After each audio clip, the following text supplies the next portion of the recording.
प्यारे बच्चों सत श्री अकाल। बच्चों ਅੱਜ ਆਪਾਂ 4 ਅੱਖਰਾਂ ਵਾਲੇ ਮੁਕਤਾ ਸ਼ਬਦ ਪੜਾਂਗੇ ਅਤੇ ਲਿਖਾਂਗੇ।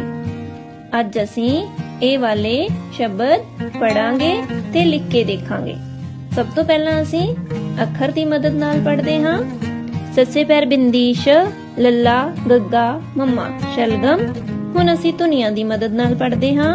ਸ਼, ਲ, ਗ, ਮ, ਸ਼ਲਗਮ। ਇਹ ਹਨ ਸ਼ਲਗਮ। ਸ਼ਲਗਮ ਦੀ ਅਸੀਂ ਸਬਜ਼ੀ ਬਣਾਉਂਦੇ ਹਾਂ। ਸ਼, ਰ, ਬ, ਤ, ਸ਼ਰਬਤ। ਸ਼ਰਬਤ ਅਸੀਂ ਗਰਮੀਆਂ ਵਿੱਚ ਪੀਂਦੇ ਹਾਂ। ਹ, ਰ, ਦ, ਮ, ਹਰਦਮ। ਹਰਦਮ ਦੇਖੋ ਹਰਦਮ ਕਿੰਨਾ ਖੁਸ਼ ਹੈ। ਟ, ਮ, ਟ, ਮ, ਟਮਟਮ। टमटम सड़क पे जा रही है। श, स, त, र, शस्त्र। शस्त्र बहुत सोहने लग रहे हैं। शस्त्र। द, फ, त, र, दफ्तर। दफ्तर विच बैठे लोग काम कर रहे हैं। अ, र, ह, र, अरहर। अरहर एक दाल हुंदी है। अरहर। अ, ज, ग, र, अजगर। अजगर एक बहुत बड़ा सप हुंदा है। अजगर। त, र, क, श, तरकश। तरकश ਦੇ ਵਿੱਚ ਤੀਰ ਰੱਖੇ ਜਾਂਦੇ ਹਨ। ਤਰਕਸ਼। ਤਾਂ ਹੁਣ ਅਸੀਂ ਲਿਖਦੇ ਹਾਂ।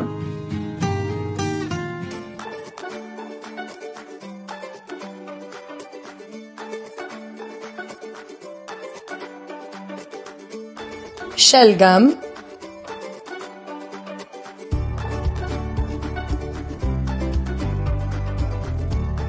शरबत,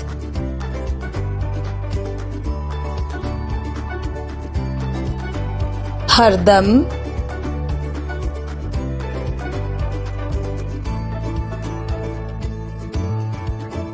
टमटम,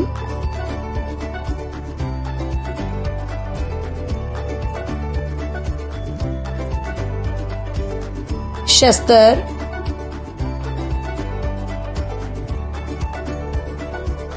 दफ्तर,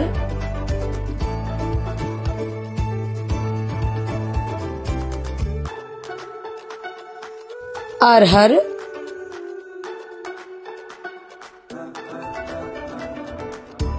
अजगर,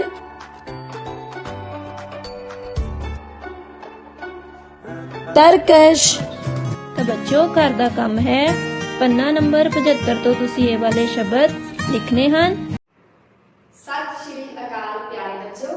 ਜਮਾਤ ਪਹਿਲੀ ਵਿਸ਼ਾ ਗਣਿਤ ਅਧਿਆਇ 2 ਪੰਨਾ ਨੰਬਰ 55 ਤੋਂ ਅੱਜ ਅਸੀਂ ਸੰਖਿਆਵਾਂ ਨੂੰ ਗਿਣਦੇ ਹੋਏ ਉਹਨਾਂ ਦੇ ਬਰਾਬਰ ਕੁਝ ਨਾ ਕੁਝ ਬਣਾਉਣਾ ਸਿੱਖਾਂਗੇ।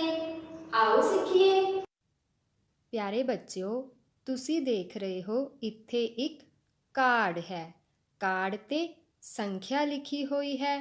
ਤੁਸੀਂ ਮੈਨੂੰ ਦੱਸੋ ਇਹ ਕਿਹੜੀ ਸੰਖਿਆ ਹੈ? ਹਾਂਜੀ, ਇਹ ਸੰਖਿਆ 15 ਹੈ।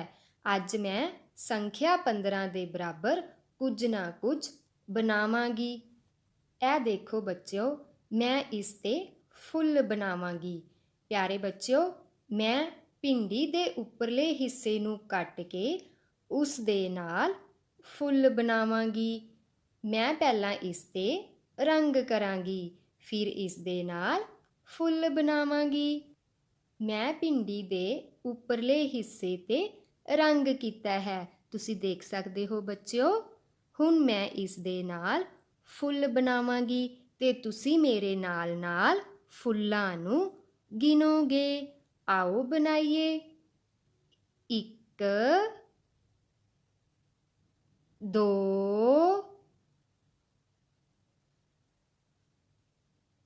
3 4 5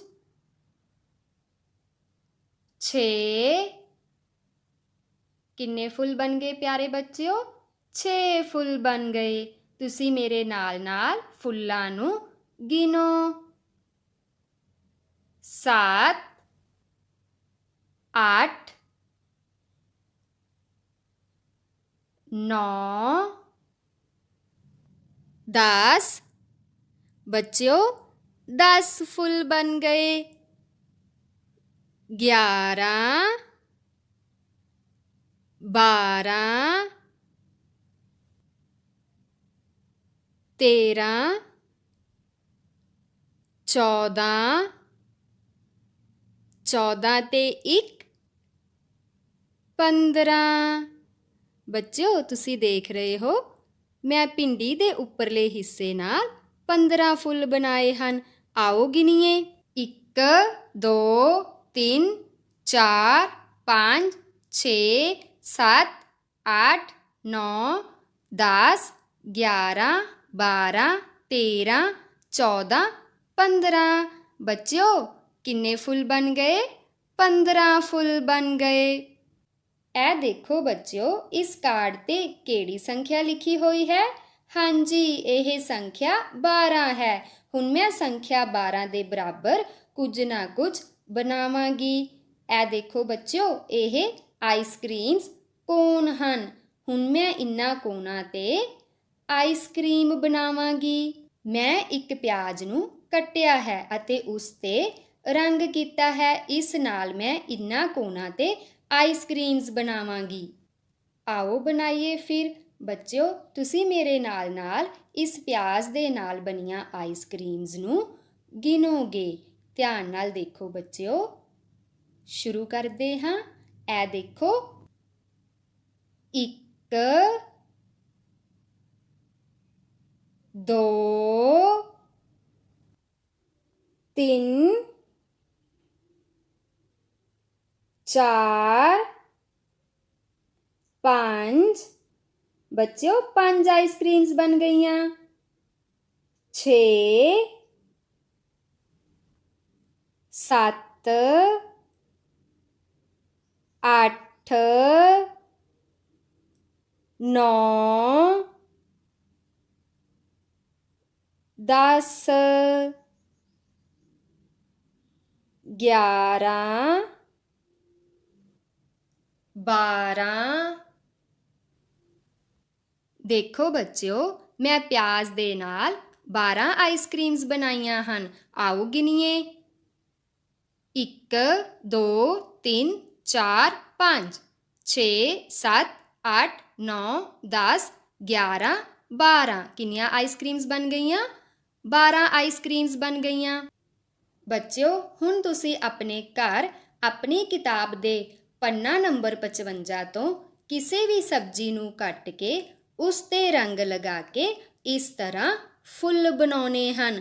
ਤੁਸੀਂ ਦੇਖ ਰਹੇ ਹੋ ਬੱਚਿਓ ਇੱਥੇ 15 ਫੁੱਲ ਬਣੇ ਹੋਏ ਹਨ। ਉਸ ਤਰ੍ਹਾਂ ਹੀ ਤੁਸੀਂ 12 ਫੁੱਲ ਬਣਾਉਣੇ ਹਨ ਅਤੇ ਫਿਰ 17 ਫੁੱਲ ਬਣਾਉਣੇ ਹਨ।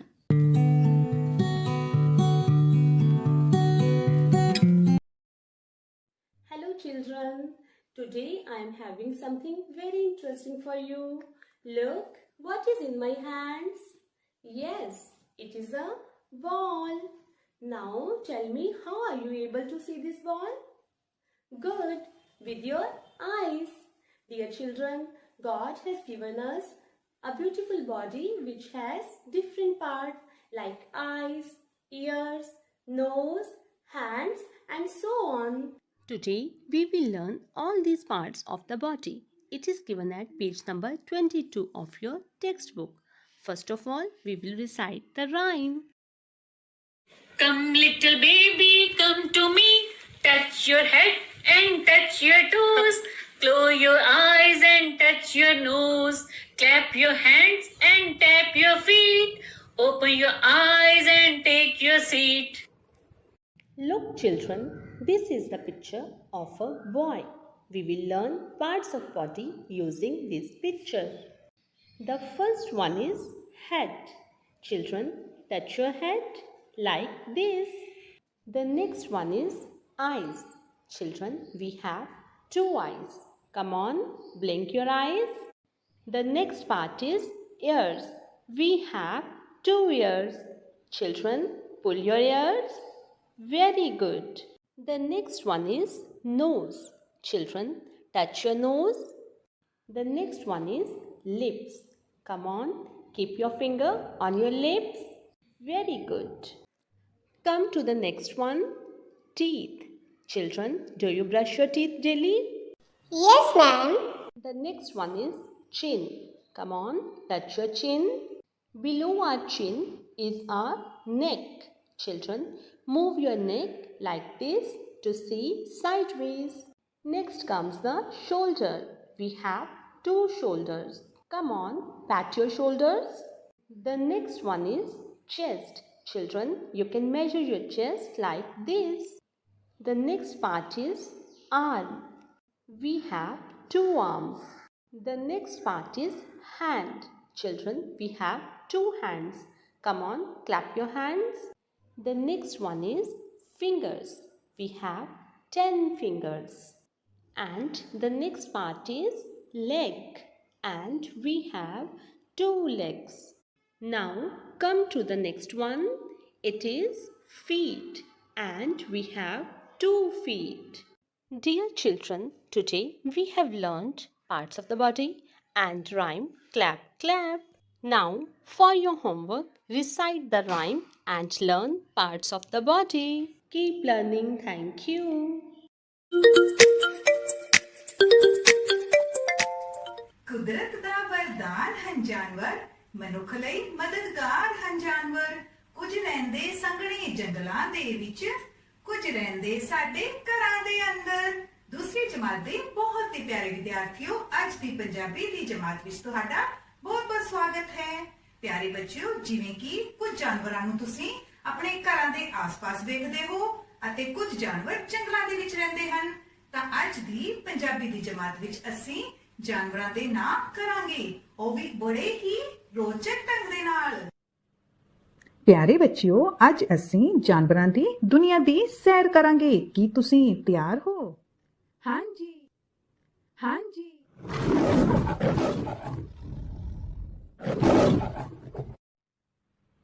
ਬੱਚਿਓ, ਹੁਣੇ ਤੁਸੀਂ ਇੱਕ ਜਾਨਵਰ ਦੀ ਆਵਾਜ਼ ਸੁਣੀ ਸੀ। ਦੱਸੋ ਇਹ ਜਾਨਵਰ ਕਿਹੜਾ ਹੈ? ਮੈਡਮ ਜੀ, ਇਹ ਤਾਂ ਜੰਗਲ ਦੇ ਰਾਜਾ ਸ਼ੇਰ ਦੀ ਆਵਾਜ਼ ਸੀ।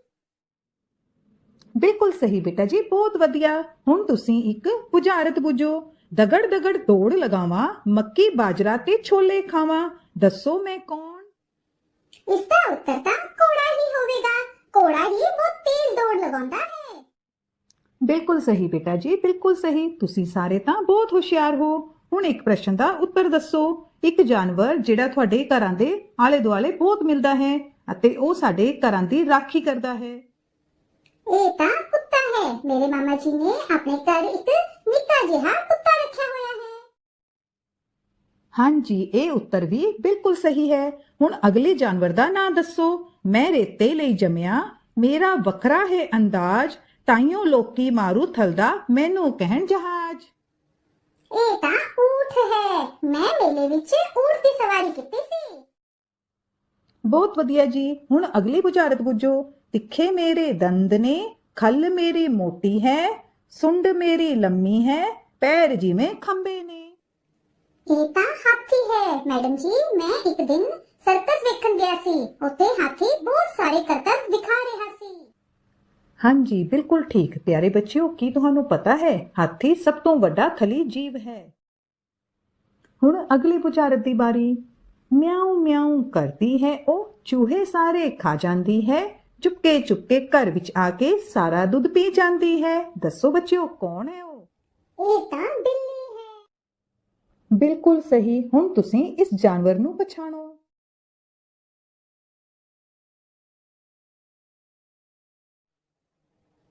ਚੀਤਾ। ਬਿਲਕੁਲ ਸਹੀ ਪਿਆਰੇ ਬੱਚਿਓ, ਤੁਸੀਂ ਸਾਰੇ ਉੱਤਰ ਸਹੀ ਦਿੱਤੇ।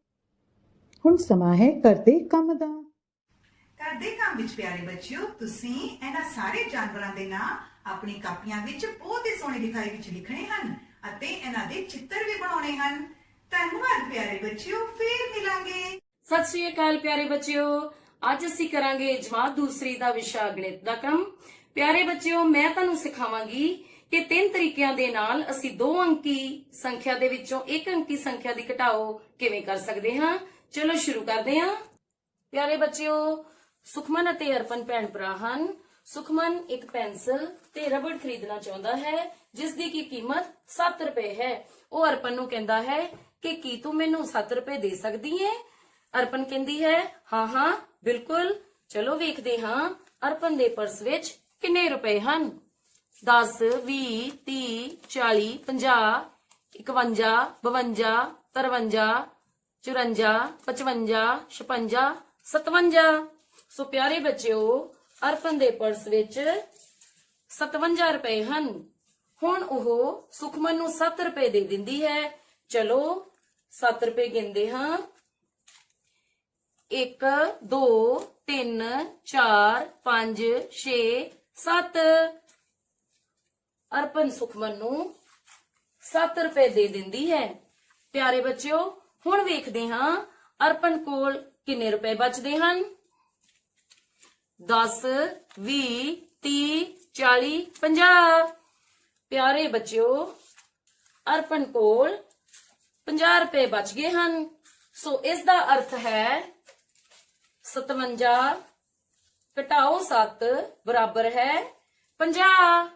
ਪਿਆਰੇ ਬੱਚਿਓ ਹੁਣ ਅਸੀਂ ਇਸ ਸਵਾਲ ਨੂੰ ਦੂਸਰੇ ਤਰੀਕੇ ਨਾਲ ਹੱਲ ਕਰਾਂਗੇ। ਅਸੀਂ ਸਾਰੇ ਜਾਣਦੇ ਹਾਂ ਕਿ ਅਰਪਨ ਕੋਲ 57 ਰੁਪਏ ਹਨ। ਚਲੋ ਗਿਣ ਲੈਨੇ ਹਾਂ। 10 20 30 40 50 51 52 53 54 55 56 57। ਹੁਣ ਅਸੀਂ ਇਸ ਵਿੱਚੋਂ 1-1 ਰੁਪਏ ਦੇ ਨੋਟ ਅਲੱਗ ਕਰ ਲੈਨੇ ਹਾਂ।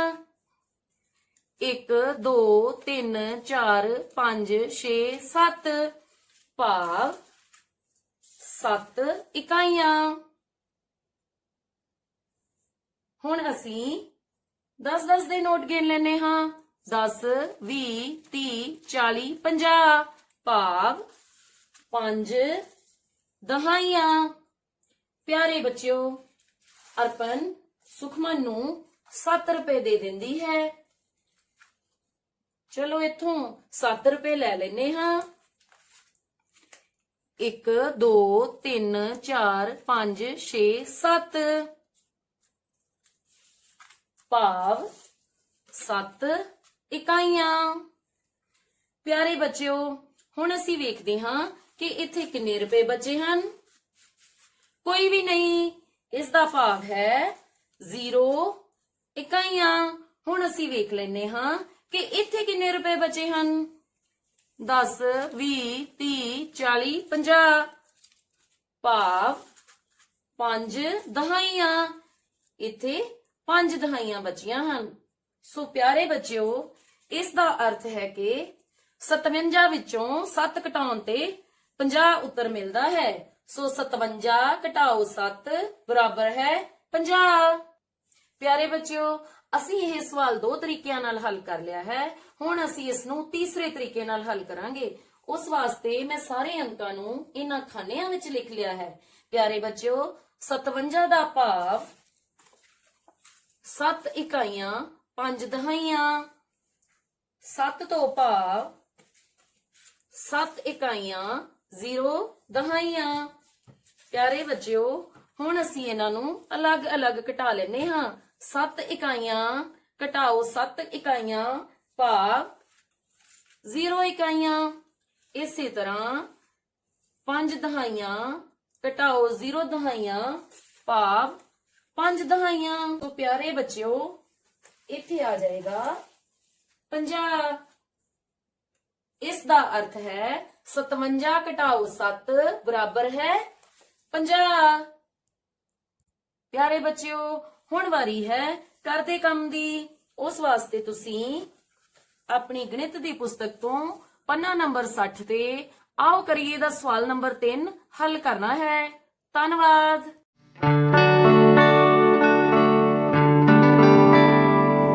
Hello students, today we are going to start our next lesson. Lesson number 5, vowel sound I. We are going to read some words with vowel sound I. So let's read some words. B, ib, bib, This is a bib. V, egg, wig, a wig. L, id, lid. This is a lid. P, egg, pig. This is a pig.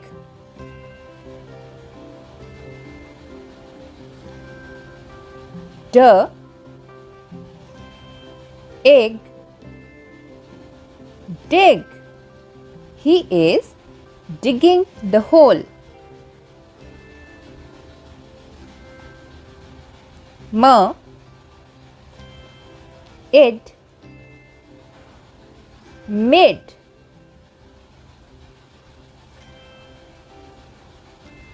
D, ip, dip.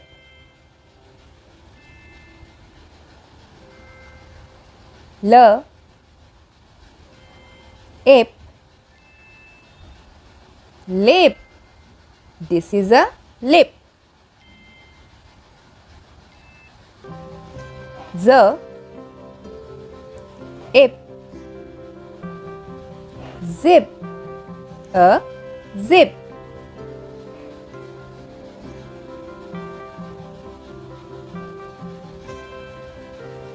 T, ip, tip. This is the tip of a pencil.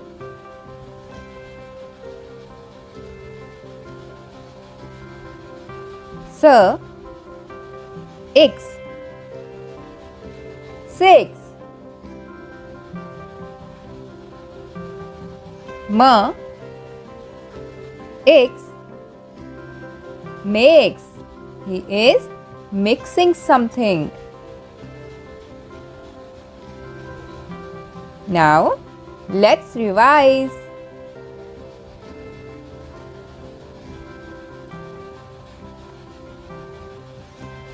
Bib, wig, lid, dig, pig.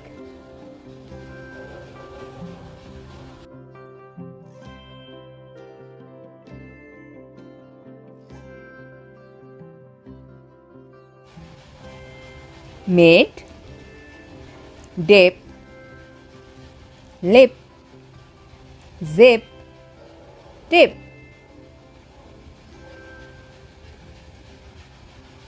Six, mix.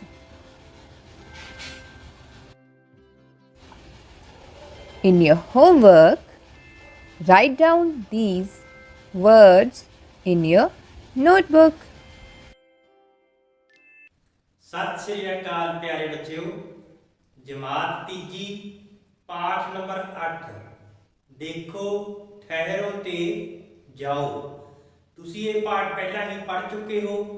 अज असी इस पाठ का अभ्यास traffic चिन्हां बारे पढ़ांगे।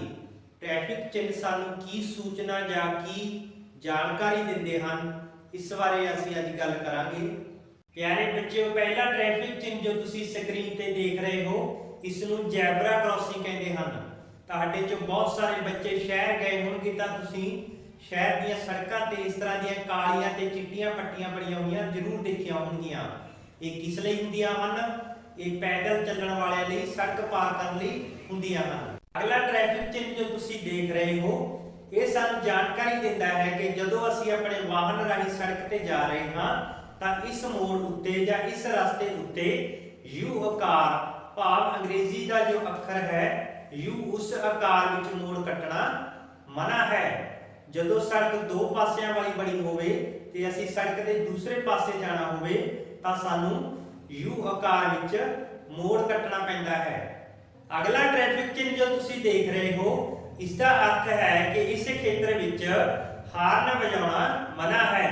कुछ खेत्र अजिहे हुंदे हन ਜਿਸ ਤਰ੍ਹਾਂ ਕਿ ਹਸਪਤਾਲ, ਜਿੱਥੇ ਕਿ ਮਰੀਜ਼ਾਂ ਨੂੰ ਇਲਾਜ ਦੇ ਨਾਲ ਸ਼ਾਂਤ ਵਾਤਾਵਰਣ ਦੀ ਵੀ ਲੋੜ ਹੁੰਦੀ ਹੈ। ਤਾਂ ਤੁਸੀਂ ਅਕਸਰ ਦੇਖਿਆ ਹੋਵੇਗਾ ਕਿ ਜਿਹੇ ਖੇਤਰਾਂ ਵਿੱਚ ਇਹ ਟ੍ਰੈਫਿਕ ਚਿੰਨ੍ਹ ਦੇਖਣ ਨੂੰ ਮਿਲਦਾ ਹੈ। ਅਗਲਾ ਟ੍ਰੈਫਿਕ ਚਿੰਨ੍ਹ ਸਾਨੂੰ ਦੱਸਦਾ ਹੈ ਕਿ ਇਸ ਥਾਂ ਉੱਤੇ ਜਾਂ ਇਸ ਖੇਤਰ ਵਿੱਚ ਆਪਣੀ ਗੱਡੀ ਜਾਂ ਵਾਹਨ ਖੜਾ ਕਰਨਾ ਮਨਾ ਹੈ। ਅਗਲਾ ਟ੍ਰੈਫਿਕ ਚਿੰਨ੍ਹ ਸਾਨੂੰ ਜਾਣਕਾਰੀ ਦਿੰਦਾ ਹੈ ਕਿ ਇਸ ਖੇਤਰ ਵਿੱਚ ਨੇੜੇ ਹੀ ਇੱਕ ਸਕੂਲ ਹੈ। ਭਾਵ ਵਾਹਨ ਚਾਲਕ ਇਸ ਗੱਲ ਦਾ ਧਿਆਨ ਰੱਖੇ ਕਿ ਆਪਣੀ ਵਾਹਨ ਦੀ ਗਤੀ ਘੱਟ ਹੋਵੇ ਤੇ ਸੜਕ ਪਾਰ ਕਰਨ ਲੱਗੇ ਪੂਰੀ ਸਾਵਧਾਨੀ ਵਰਤੇ ਤਾਂ ਕਿ ਬੱਚਿਆਂ ਦੀ ਸੁਰੱਖਿਆ ਯਕੀਨੀ ਬਣਾਈ ਜਾ ਸਕੇ। ਅਗਲਾ ਟ੍ਰੈਫਿਕ ਚਿੰਨ੍ਹ ਜੋ ਕਿਸੇ ਵੀ ਖੇਤਰ ਵਿੱਚ ਵਾਹਨਾਂ ਦੀ ਗਤੀ ਨੂੰ ਨਿਰਧਾਰਿਤ ਕਰਦਾ ਹੈ ਕਿ ਇਸ ਖੇਤਰ ਵਿੱਚ ਵਾਹਨ ਕਿਸ ਗਤੀ ਨਾਲ ਚਲਾਏ ਜਾ ਸਕਦੇ ਹਨ। ਅਗਲਾ ਟ੍ਰੈਫਿਕ ਚਿੰਨ੍ਹ ਵਾਹਨ ਚਾਲਕਾਂ ਨੂੰ ਇਹ ਸੂਚਨਾ ਦਿੰਦਾ ਹੈ ਕਿ ਜਿਸ ਰਸਤੇ ਰਾਹੀਂ ਉਹ ਜਾ ਰਹੇ ਹਨ ਉਹ ਰਸਤਾ ਅੱਗੇ ਤੋਂ ਜ਼ਿਆਦਾ ਤੰਗ ਹੈ ਜਾਂ ਅੱਗੇ ਇੱਕ ਤੰਗ ਪੁਲ ਬਣਿਆ ਹੋਇਆ ਹੈ, ਤਾਂ ਕਿ ਵਾਹਨ ਚਾਲਕ ਬੜੀ ਹੀ ਸਾਵਧਾਨੀ ਨਾਲ ਉਸ ਰਸਤੇ ਨੂੰ ਆਪਣਾ ਅਤੇ ਦੂਜਿਆਂ ਦਾ ਬਚਾਅ ਕਰਦਾ ਹੋਇਆ ਪਾਰ ਕਰ ਸਕੇ। ਅਗਲਾ ਟ੍ਰੈਫਿਕ ਚਿੰਨ੍ਹ ਜੋ ਤੁਸੀਂ ਦੇਖ ਰਹੇ ਹੋ ਇਹ ਸਾਨੂੰ ਜਾਣਕਾਰੀ ਦਿੰਦਾ ਹੈ ਕਿ ਅਸੀਂ ਇਸ ਥਾਂ ਤੇ ਆਪਣੇ ਵਾਹਨ ਨੂੰ ਰੋਕਣਾ ਹੈ। ਕਈ ਵਾਰ ਸੜਕ ਤੇ ਕਿਸੇ ਦੁਰਘਟਨਾ ਦੇ ਕਾਰਨ ਜਾਂ ਕਿਸੇ ਮੁਰੰਮਤ ਦੇ ਕਾਰਨ ਵਾਹਨਾਂ ਨੂੰ ਰੋਕਣਾ ਪੈਂਦਾ ਹੈ ਜਾਂ ਟ੍ਰੈਫਿਕ ਪੁਲਿਸ ਜਾਂਚ ਲਈ ਵੀ ਵਾਹਨਾਂ ਨੂੰ ਰੋਕਦੀ ਹੈ, ਤਾਂ ਉਸ ਜਗ੍ਹਾ ਤੇ ਇਹ ਟ੍ਰੈਫਿਕ ਚਿੰਨ੍ਹ ਲਗਾਇਆ ਜਾਂਦਾ ਹੈ। ਹੁਣ ਤੁਸੀਂ ਘਰ ਦੇ ਕੰਮ ਵਿੱਚ ਕੀ ਕਰਨਾ ਹੈ ਕਿ ਆਪਣੇ ਘਰ ਦੇ ਵੱਡੇ ਮੈਂਬਰਾਂ ਨਾਲ ਇਹਨਾਂ ਟ੍ਰੈਫਿਕ ਚਿੰਨ੍ਹਾਂ ਬਾਰੇ ਗੱਲਬਾਤ ਕਰਨੀ ਹੈ।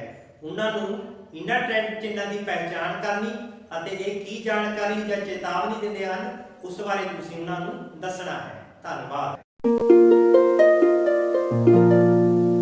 सत श्री अकाल प्यारे प्यारे बच्चों आप अपने गणित का अध्याय 3 शुरू कर चुके हैं। अज आप अगे बढ़ते हैं। कल बच्चों आप एक कहानी नाल की सीखिया सी, वख-वख समूहां नूं जोड़ना अते उन्हां नूं वार विच बदलना। अज बच्चों आप उस वार नूं गुणा विच बदलना सीखांगे। आओ सीखी। देखो बच्चों, कल आप 2 नूं 4 वार जोड़िया सी ते अपने कोल किन्ने आ गए सी 8 अंब। 4 वार 2 का मतलब है बच्चों 4 गुना 2। वार का मतलब है गुना। आपां वार दी थां ते गुना का निशान वरतदे हां। जिवें देखो ये जोड़ का निशान है उवें ये गुना का निशान है। 4 नूं जदों आपां 2 नाल गुना करांगे तां किन्ना आऊगा बच्चों 8। 4 गुना 2 बराबर 8। कार दे पहिए गिनन लई बच्चों आपां 4 नूं 3 वार जोड़िया सी। अपने कोल किन्ना आया सी 12 पहिए। देखो 3 वार 4 नूं आपां किवें लिख सकदे हां 3 गुना 4। वार दी थां ते आपां गुना दा निशान वरतांगे तां 3 गुना 4 किन्ना हो गया बच्चों 12। 3 गुना 4 बराबर 12। हाँ जी बच्चों, जानवरां दियां लत्तां गिनन लई आपां 4 नूं 4 वार जोड़िया सी। हुण देखो 4 वार 4 दा मतलब है 4 गुना 4। वार दी थां ते आपां बच्चों की वरतांगे गुना दा निशान। 4 गुना 4 किन्ना हो गया बच्चों 16। 4 गुना 4 बराबर 16। आपां बच्चों सारे सेबां नूं गिनन लई 6 वार 5 नूं जोड़िया सी तां अपने कोल कुल किन्ने सेब आ गए सी 30। 6 वार 5। 6 वार 5 दा मतलब है 6 गुना 5। इत्थे देखो बच्चों आपां वार दी थां ते की वरतांगे गुना। 6 गुना 5 किन्ना आएगा बच्चों 30। 6 गुना 5 बराबर 30। हाँ जी बच्चों, देखो आपां समूह नूं वार विच बदलना ते वार नूं गुना विच बदलना सीख लिया है। हुण आपां गुना नूं वार ते वार नूं समूहां विच बदलना सीखदे हां। हाँ जी बच्चों, 4 गुना 2 बराबर 8 ये असी सीख चुके हां। 4 गुना 2 दा मतलब है बच्चों 4 वार 2 मतलब 2 दा 4 वारी जोड़ किन्ना है बच्चों 8। देखो बच्चों 3 गुना 4 बराबर 12। 3 गुना 4 का मतलब है 3 बार 4, मतलब 4 नू 3 बार जोड़ना। कितना है बच्चों? 12। हाँ जी बच्चों देखो, 4 गुना 4 बराबर 16। 4 गुना 4 का मतलब है 4 बार 4, मतलब 4 दे 4 समूहां दा जोड़। कितना है बच्चों? 16। 6 गुना 5 बराबर 30। 6 गुना 5 का मतलब है बच्चों कि 5 दे 6 समूहां दा जोड़ करना। जोड़ करना मतलब 6 बार 5। कितना आएगा बच्चों? 30। हाँ जी प्यारे बच्चों, तुसी पेज नंबर 68 दे ए सवाल ते पेज नंबर 69 दे ए सवाल हल करने हैं। सत श्री अकाल।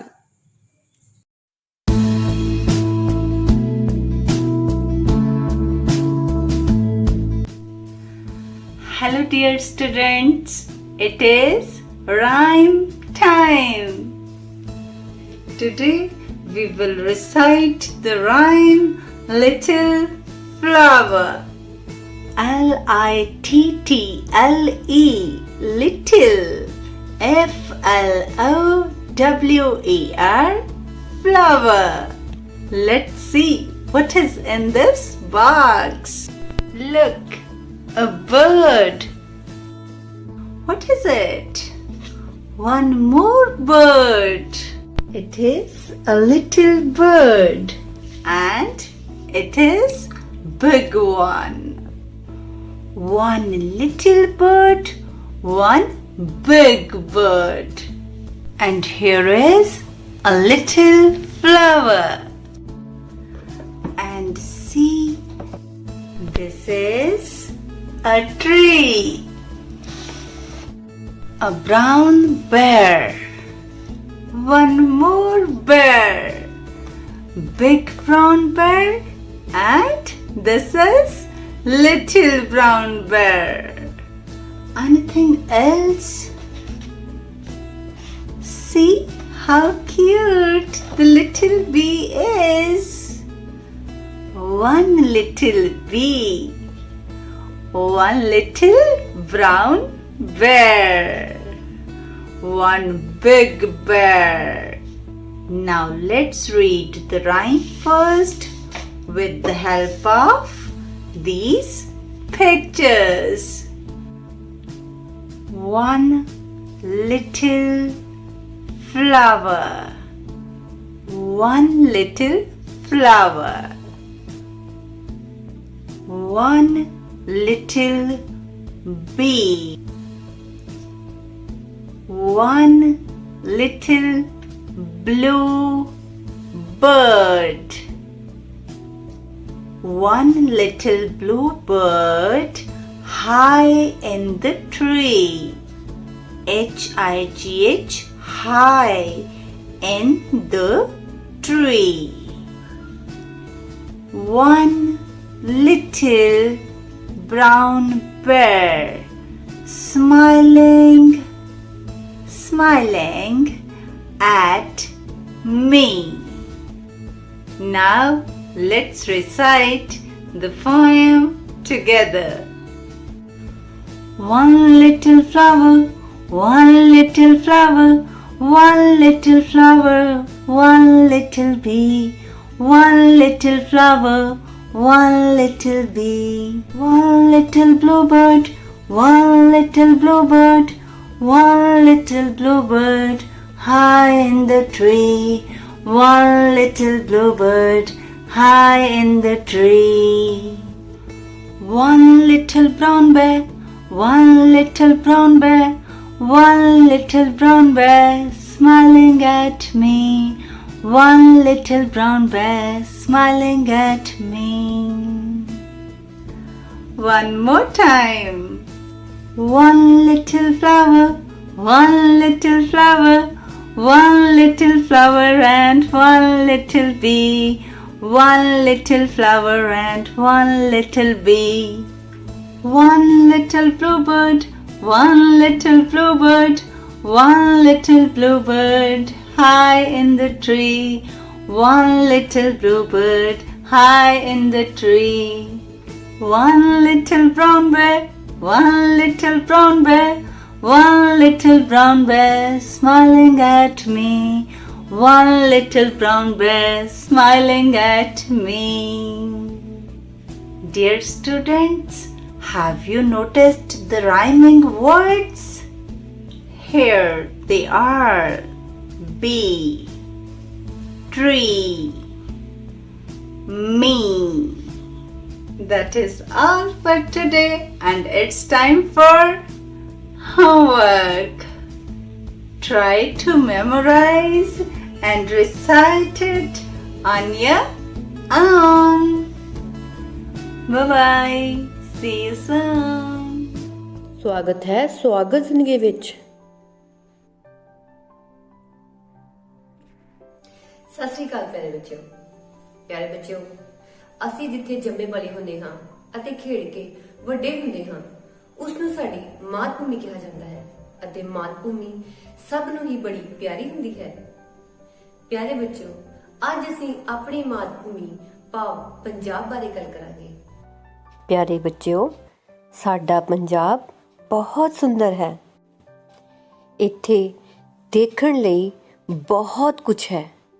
ਇੱਥੇ ਦਰਿਆ ਹਨ ਜੋ ਬੇहद ਖੂਬਸੂਰਤ ਅਤੇ ਜੀਵਨ ਦੇ ਨਾਲ ਭਰੇ ਹੋਏ ਜਾਪਦੇ ਹਨ। ਇੱਥੇ ਹਰੇ ਭਰੇ ਅਤੇ ਸੋਹਣੇ ਖੁਸ਼ਹਾਲ ਖੇਤ ਹਨ ਅਤੇ ਖੂਬਸੂਰਤ ਪਹਾੜ ਹਨ ਜਿਨ੍ਹਾਂ ਨੂੰ ਦੇਖਦੇ ਹੀ ਭੁੱਖ ਲੱਗਦੀ ਹੈ। ਇਹ ਸਾਡੇ ਪੰਜਾਬ ਨੂੰ ਸੋਹਣਾ ਵੀ ਬਣਾਉਂਦੇ ਹਨ ਅਤੇ ਖੁਸ਼ਹਾਲ ਵੀ ਬਣਾਉਂਦੇ ਹਨ।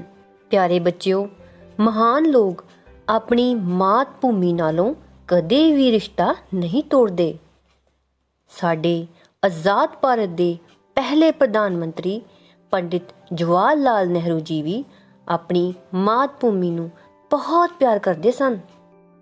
ਉਹਨਾਂ ਨੇ ਆਪਣੀ ਮੌਤ ਤੋਂ ਪਹਿਲਾਂ ਕਿਹਾ ਸੀ ਕਿ ਜਦੋਂ ਮੈਂ ਮਰ ਜਾਵਾਂ ਤਾਂ ਮੇਰੀ ਕੁਝ ਰਾਖ ਗੰਗਾ ਨਦੀ ਵਿੱਚ ਬਹਾ ਦੇਣੀ ਅਤੇ ਬਾਕੀ ਬਚਦੀ ਰਾਖ ਹਵਾਈ ਜਹਾਜ਼ਾਂ ਵਿੱਚ ਉੱਚਾਈ 'ਤੇ ਜਾ ਕੇ ਮੇਰੇ ਦੇਸ਼ ਦੇ ਖੇਤਾਂ ਵਿੱਚ ਲਹਿਰਾ ਦੇਣੀ।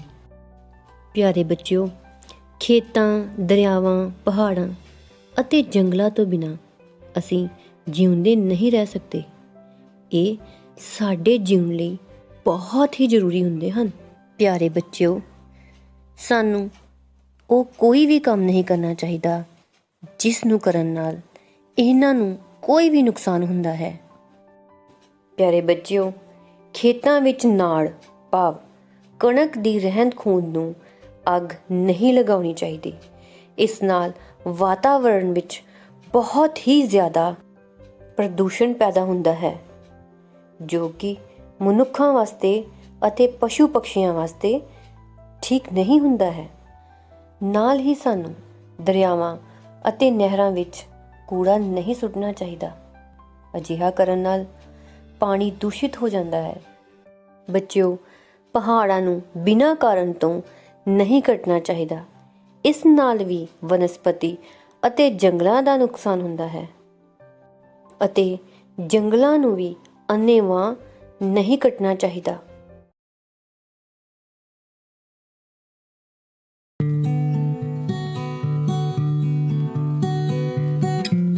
ਪਿਆਰੇ ਬੱਚਿਓ, ਜਮਾਤ ਚੌਥੀ ਦਾ ਪਾਠ 9ਵਾਂ ਕਬੱਡੀ ਦਲਜੀਤ ਚੁੱਗੇ ਕਲਾਂ ਵੱਲੋਂ ਲਿਖਿਆ ਹੋਇਆ ਇਹ ਲੇਖ ਅੱਜ ਆਪਾਂ ਸਾਰੇ ਮਿਲ ਕੇ ਪੜ੍ਹਾਂਗੇ। ਤੁਸੀਂ ਮੇਰੀ ਆਵਾਜ਼ ਨੂੰ ਸੁਣਦੇ ਜਾਇਓ ਤੇ ਸਕਰੀਨ ਤੇ ਆ ਰਹੀਆਂ ਤੁਕਾਂ ਵੱਲ ਦੇਖਦੇ ਜਾਣਾ ਹੈ। ਕਬੱਡੀ ਪੰਜਾਬੀਆਂ ਦੀ ਮਨਪਸੰਦ ਖੇਡ ਹੈ। ਇਹ ਪੂਰੇ ਭਾਰਤ ਦੀ ਹਰਮਨ ਪਿਆਰੀ ਖੇਡ ਹੈ। ਇਸ ਨੂੰ ਭਾਰਤ ਦੇ ਵੱਖ-ਵੱਖ ਭਾਗਾਂ ਵਿੱਚ ਵੱਖੋ ਵੱਖਰੇ ਨਾਵਾਂ ਨਾਲ ਜਾਣਿਆ ਜਾਂਦਾ ਹੈ। ਦੱਖਣ ਭਾਰਤ ਵਿੱਚ ਇਸ ਨੂੰ ਚੇਡੂ ਗੁੱਡੂ ਕਹਿੰਦੇ ਹਨ, ਬੰਗਾਲ ਵਿੱਚ ਇਸ ਨੂੰ ਡੋਡੋ ਅਤੇ ਮਹਾਰਾਸ਼ਟਰ ਵਿੱਚ ਹੂਤੂਤੂ ਕਿਹਾ ਜਾਂਦਾ ਹੈ। ਪੰਜਾਬ ਵਿੱਚ ਇਸ ਨੂੰ ਕਬੱਡੀ ਜਾਂ ਕੌਡੀ ਕਹਿੰਦੇ ਹਨ। ਕਬੱਡੀ ਖੇਡ ਦਾ ਜਨਮ ਤਾਮਿਲਨਾਡੂ ਵਿੱਚ ਹੋਇਆ ਮੰਨਿਆ ਜਾਂਦਾ ਹੈ। ਇਹ ਜਲੀਕਟੂ ਖੇਡ ਦੀ ਨਕਲ ਹੈ ਜਲੀਕਟੂ ਖੇਡ ਵਿੱਚ ਖਿਡਾਰੀ ਨੂੰ ਸਾਹ ਕਾਬੂ ਕਰਨ ਦੀ ਚੁਣੌਤੀ ਦਿੱਤੀ ਜਾਂਦੀ ਹੈ। ਇਸੇ ਤਰ੍ਹਾਂ ਕਬੱਡੀ ਵਿੱਚ ਕਬੱਡੀ ਪਾਉਣ ਵਾਲਾ ਖਿਡਾਰੀ ਵੀ ਇੱਕ ਤਰ੍ਹਾਂ ਨਾਲ ਸਾਹ ਹੈ।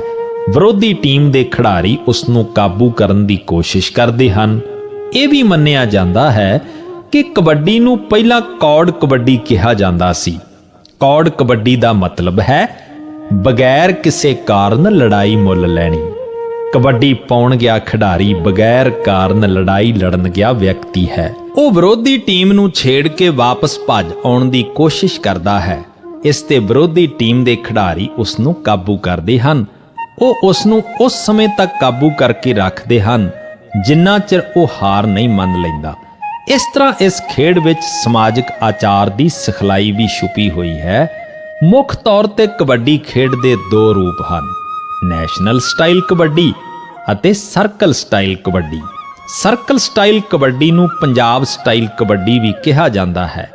ਭਾਰਤੀ ਕਬੱਡੀ ਫੈਡਰੇਸ਼ਨ ਵੱਲੋਂ ਨੈਸ਼ਨਲ ਸਟਾਈਲ ਕਬੱਡੀ ਦੀ ਸੰਜੀਵਨੀ ਕਿਸਮ ਪ੍ਰਵਾਨਿਤ ਹੈ। ਏਸ਼ੀਅਨ ਖੇਡਾਂ ਵਿੱਚ ਵੀ ਇਹੀ ਕਿਸਮ ਖੇਡੀ ਜਾਂਦੀ ਹੈ।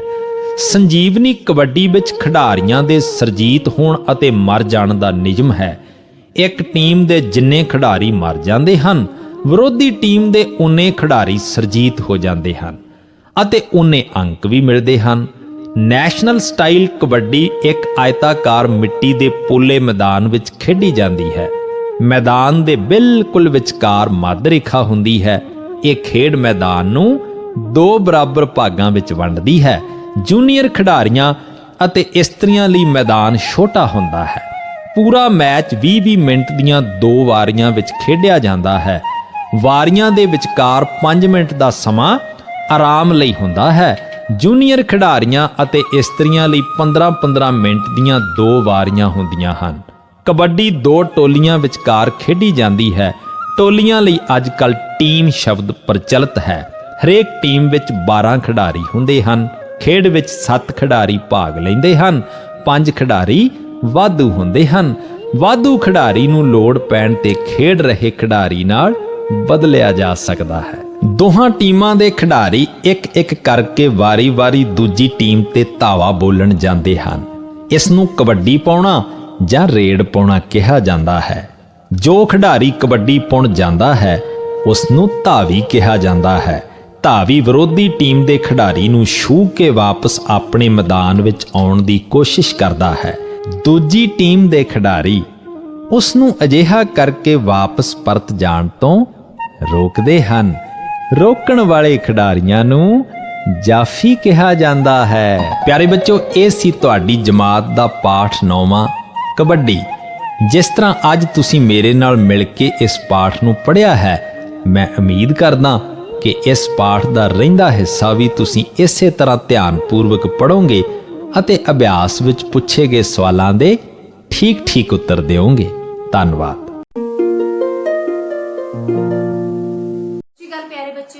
ਬੱਚਿਓ, ਅੱਜ ਅਸੀਂ ਅਭਿਆਸ 2.8 ਦੇ ਪਹਿਲੇ ਤੇ ਦੂਜੇ ਸਵਾਲ ਦੇ ਵਿੱਚ ਗੁਣਾ ਦੀ ਮਦਦ ਦੇ ਨਾਲ ਭਾਗ ਦੇ ਤੱਤ ਅਤੇ ਭਾਗ ਦੀ ਮਦਦ ਦੇ ਨਾਲ ਗੁਣਾ ਦੇ ਤੱਤ ਪ੍ਰਾਪਤ ਕਰਨੇ ਸਿੱਖਾਂਗੇ। ਤੇ ਚਲੋ ਫਿਰ ਸਿੱਖੀਏ। ਬੱਚਿਓ, ਇੱਥੇ ਮੇਰੇ ਕੋਲ ਕੁਝ ਫੁੱਲ ਹਨ। ਖੱਬੇ ਤੋਂ ਸੱਜੇ ਪਾਸੇ ਵੱਲ ਫੁੱਲਾਂ ਦੀਆਂ 2 ਕਤਾਰਾਂ ਹਨ। ਇੱਕ ਕਤਾਰ ਵਿੱਚ 3 ਫੁੱਲ ਅਤੇ 2 ਕਤਾਰਾਂ ਵਿੱਚ ਕਿੰਨੇ ਫੁੱਲ? ਹਾਂਜੀ, 6। ਇਸ ਦਾ ਮਤਲਬ ਹੈ ਬੱਚਿਓ 2 ਗੁਣਾ 3 ਬਰਾਬਰ 6।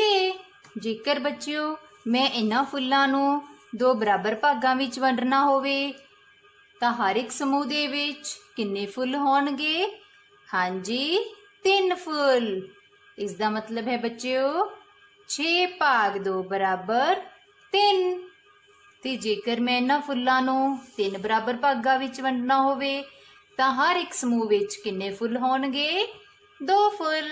ਇਸ ਦਾ ਮਤਲਬ ਹੈ ਬੱਚਿਓ 6 ਭਾਗ 3 ਬਰਾਬਰ 2। ਇਸ ਤਰ੍ਹਾਂ ਬੱਚਿਓ ਅਸੀਂ ਗੁਣਾ ਦੇ ਤੱਤ ਤੋਂ ਭਾਗ ਦੇ ਤੱਤ ਬਣਾਉਣੇ ਸਿੱਖ ਲਏ ਹਨ। ਹੁਣ ਅਸੀਂ ਇਸੇ ਨੂੰ ਹੀ ਆਧਾਰ ਬਣਾ ਕੇ ਸਵਾਲ ਹੱਲ ਕਰਦੇ ਹਾਂ। ਹਾਂਜੀ ਬੱਚਿਓ, 7 ਗੁਣਾ 6 ਬਰਾਬਰ ਕਿੰਨਾ ਹੁੰਦਾ ਹੈ? 42। ਤਾਂ ਹੁਣ ਬੱਚਿਓ ਅਸੀਂ ਗੁਣਾ ਦੇ ਤੱਤ ਤੋਂ ਭਾਗ ਦੇ ਤੱਤ ਪ੍ਰਾਪਤ ਕਰਾਂਗੇ। ਤਾਂ ਦੇਖੋ ਬੱਚਿਓ, 42 ਨੂੰ 6 ਨਾਲ ਭਾਗ ਕਰਨ ਤੇ ਕੀ ਪ੍ਰਾਪਤ ਹੋਵੇਗਾ 7 42 ਭਾਗ 6 ਬਰਾਬਰ 7 ਤੇ 42 ਨੂੰ 7 ਨਾਲ ਭਾਗ ਕਰਨ ਤੇ ਹਾਂਜੀ 6 ਚਲੋ ਅਗਲਾ ਸਵਾਲ ਕਰਦੇ ਹਾਂ 9 ਗੁਣਾ 4 ਬਰਾਬਰ 36 ਤੇ ਜੇਕਰ ਅਸੀਂ 36 ਨੂੰ 4 ਨਾਲ ਭਾਗ ਕਰਾਂਗੇ ਤਾਂ ਕਿੰਨਾ ਪ੍ਰਾਪਤ ਹੋਵੇਗਾ ਹਾਂਜੀ 9 36 ਭਾਗ 4 ਬਰਾਬਰ 9 ਤੇ ਜੇਕਰ ਅਸੀਂ 36 ਨੂੰ 9 ਨਾਲ ਭਾਗ ਕਰਾਂਗੇ ਫਿਰ ਸਾਨੂੰ ਕਿੰਨੀ ਸੰਖਿਆ ਪ੍ਰਾਪਤ ਹੋਵੇਗੀ 36 ਭਾਗ 9 ਬਰਾਬਰ 4 6 ਗੁਣਾ 8 ਬਰਾਬਰ 48 ਤੇ 48 ਭਾਗ 8 ਬਰਾਬਰ ਹਾਂਜੀ 6 ਤੇ 48 ਨੂੰ 6 ਨਾਲ ਭਾਗ ਕਰਨ ਤੇ ਹਾਂਜੀ 8 48 ਭਾਗ 6 ਬਰਾਬਰ 8 ਹੁਣ ਬੱਚਿਓ ਫਿਰ ਅਸੀਂ ਇਹਨਾਂ ਫੁੱਲਾਂ ਦੀ ਮਦਦ ਦੇ ਨਾਲ ਭਾਗ ਤੇ ਗੁਣਾ ਦੇ ਸੰਬੰਧ ਨੂੰ ਸਿੱਖਦੇ ਹਾਂ। ਤਾਂ ਦੇਖੋ ਬੱਚਿਓ ਹੁਣ ਮੈਂ ਇਹਨਾਂ 6 ਫੁੱਲਾਂ ਨੂੰ 2 ਬਰਾਬਰ ਭਾਗਾਂ ਵਿੱਚ ਵੰਡ ਦਿੰਨੀ ਹਾਂ। ਤਾਂ ਦੇਖੋ ਹਰ ਇੱਕ ਸਮੂਹ ਦੇ ਵਿੱਚ ਕਿੰਨੇ ਫੁੱਲ ਹਨ 3 ਫੁੱਲ। ਇਸ ਦਾ ਮਤਲਬ ਹੈ ਬੱਚਿਓ 6 ਭਾਗ 2 ਬਰਾਬਰ 3। ਤਾਂ ਬੱਚਿਓ ਹੁਣ ਦੇਖੋ ਇੱਥੇ ਸਾਡੇ ਕੋਲ ਫੁੱਲਾਂ ਦੇ 3 ਕਾਲਮ ਹਨ ਤੇ ਹਰ ਇੱਕ ਕਾਲਮ ਦੇ ਵਿੱਚ 2 ਫੁੱਲ ਹਨ। ਤਾਂ ਇਸ ਦਾ ਮਤਲਬ ਹੈ 3 ਕਾਲਮ ਵਿੱਚ 2 ਫੁੱਲ ਭਾਵ 3 ਗੁਣਾ 2 ਬਰਾਬਰ 6। ਇੱਥੇ ਸਾਡੇ ਕੋਲ ਫੁੱਲਾਂ ਦੀਆਂ 2 ਕਤਾਰਾਂ ਹਨ। ਹਰ ਇੱਕ ਕਤਾਰ ਵਿੱਚ 3 ਫੁੱਲ ਹਨ। ਇਸ ਦਾ ਮਤਲਬ ਹੈ 2 ਕਤਾਰਾਂ ਵਿੱਚ 3 ਫੁੱਲ ਭਾਵ 2 ਗੁਣਾ 3 ਬਰਾਬਰ 6। ਇਸੇ ਤਰ੍ਹਾਂ ਬੱਚਿਓ ਅਸੀਂ ਭਾਗ ਦੀ ਮਦਦ ਦੇ ਨਾਲ ਗੁਣਾ ਦੇ ਦੋਵੇਂ ਤੱਤ ਪ੍ਰਾਪਤ ਕਰ ਲਏ ਹਨ।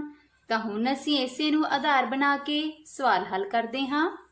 ਹਾਂਜੀ ਬੱਚਿਓ 72 ਭਾਗ 8 ਬਰਾਬਰ ਕਿੰਨਾ ਉੱਤਰ ਆ ਗਿਆ 9। 72 ਨੂੰ 8 ਨਾਲ ਭਾਗ ਕਰਨ ਤੇ 9 ਉੱਤਰ ਪ੍ਰਾਪਤ ਹੁੰਦਾ ਹੈ। ਤੇ ਜਦੋਂ ਅਸੀਂ 8 ਨੂੰ 9 ਨਾਲ ਗੁਣਾ ਕਰ ਦੇਵਾਂਗੇ ਫਿਰ ਸਾਨੂੰ ਕੀ ਉੱਤਰ ਪ੍ਰਾਪਤ ਹੋਵੇਗਾ ਹਾਂਜੀ ਬੱਚਿਓ 72। ਤੇ ਜੇਕਰ ਅਸੀਂ 9 ਨੂੰ 8 ਨਾਲ ਗੁਣਾ ਕਰਾਂਗੇ ਫਿਰ ਸਾਨੂੰ ਕੀ ਉੱਤਰ ਪ੍ਰਾਪਤ ਹੋਵੇਗਾ 72। ਇਸੇ ਤਰ੍ਹਾਂ ਬੱਚਿਓ 35 ਭਾਗ 7 ਬਰਾਬਰ 5 ਤੇ ਜੇਕਰ ਅਸੀਂ 7 ਗੁਣਾ 5 ਕਰਾਂਗੇ ਤਾਂ ਕਿੰਨਾ ਉੱਤਰ ਪ੍ਰਾਪਤ ਹੋਵੇਗਾ ਸਾਨੂੰ 35। 7 ਗੁਣਾ 5 ਬਰਾਬਰ 35 ਤੇ ਜੇਕਰ ਅਸੀਂ 5 ਨੂੰ 7 ਨਾਲ ਗੁਣਾ ਕਰਾਂਗੇ ਫਿਰ ਸਾਨੂੰ ਕੀ ਉੱਤਰ ਪ੍ਰਾਪਤ ਹੋਵੇਗਾ ਫਿਰ ਵੀ ਉੱਤਰ ਪ੍ਰਾਪਤ ਹੋਵੇਗਾ 35। 56 ਭਾਗ 8 ਬਰਾਬਰ 7 ਤੇ ਜੇਕਰ 8 ਨੂੰ 7 ਨਾਲ ਗੁਣਾ ਕਰਾਂਗੇ ਤਾਂ ਉੱਤਰ ਸਾਨੂੰ ਕੀ ਪ੍ਰਾਪਤ ਹੋਵੇਗਾ 56 ਤੇ ਜੇਕਰ 7 ਨੂੰ 8 ਨਾਲ ਗੁਣਾ ਕਰਾਂਗੇ ਫਿਰ ਸਾਨੂੰ ਕੀ ਉੱਤਰ ਪ੍ਰਾਪਤ ਹੋਵੇਗਾ 56। ਅਗਲਾ ਸਵਾਲ ਦੇਖੋ ਬੱਚਿਓ 150 ਭਾਗ 10 ਬਰਾਬਰ 15 ਤੇ ਜੇਕਰ ਅਸੀਂ 10 ਨੂੰ 15 ਨਾਲ ਗੁਣਾ ਕਰਾਂਗੇ ਤਾਂ ਉੱਤਰ ਕੀ ਆਵੇਗਾ ਹਾਂਜੀ 150 ਤੇ ਜੇਕਰ ਅਸੀਂ 15 ਨੂੰ 10 ਨਾਲ ਗੁਣਾ ਕਰਾਂਗੇ ਫਿਰ ਸਾਨੂੰ ਕੀ ਉੱਤਰ ਪ੍ਰਾਪਤ ਹੋਵੇਗਾ 150। ਬੱਚਿਓ ਅੱਜ ਅਸੀਂ ਗੁਣਾ ਦੀ ਮਦਦ ਦੇ ਨਾਲ ਭਾਗ ਦੇ ਤੱਤ ਅਤੇ ਭਾਗ ਦੀ ਮਦਦ ਦੇ ਨਾਲ ਗੁਣਾ ਦੇ ਤੱਤ ਪ੍ਰਾਪਤ ਕਰਨਾ ਸਿੱਖ ਚੁੱਕੇ ਹਾਂ। ਤੇ ਅਸੀਂ ਅੱਜ ਇਹ ਵੀ ਸਿੱਖਿਆ ਹੈ ਕਿ ਭਾਗ ਅਤੇ ਗੁਣਾ ਆਪਸ ਵਿੱਚ ਵਿਰੋਧੀ ਕਿਰਿਆਵਾਂ ਹਨ ਅਤੇ ਇਹਨਾਂ ਦਾ ਆਪਸ ਵਿੱਚ ਉਲਟਾ ਸੰਬੰਧ ਹੈ। ਤੇ ਹੁਣ ਵਾਰੀ ਹੈ ਘਰ ਦੇ ਕੰਮ ਦੀ। ਬੱਚਿਓ ਅਭਿਆਸ 2.8 ਦੇ ਪਹਿਲੇ ਅਤੇ ਦੂਜੇ ਸਵਾਲ ਦੇ ਇਹ ਸਾਰੇ ਭਾਗ ਤੁਸੀਂ ਹੱਲ ਕਰਨੇ ਹਨ।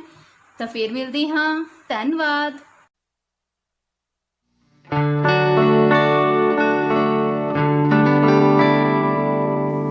Hello students, today we will discuss match the words under A with their meanings under B given at page number 25 of your textbooks. Okay, so be ready with your textbooks and let's start. Okay, first we will read the words given under column A. Let's read. Hurriedly, passengers, vehicles, injured, remember. Now, let's read the words given under column B. Travelers, recall, quickly, means of transport, harm. The first word is hurriedly. Students, try to think. What does it mean?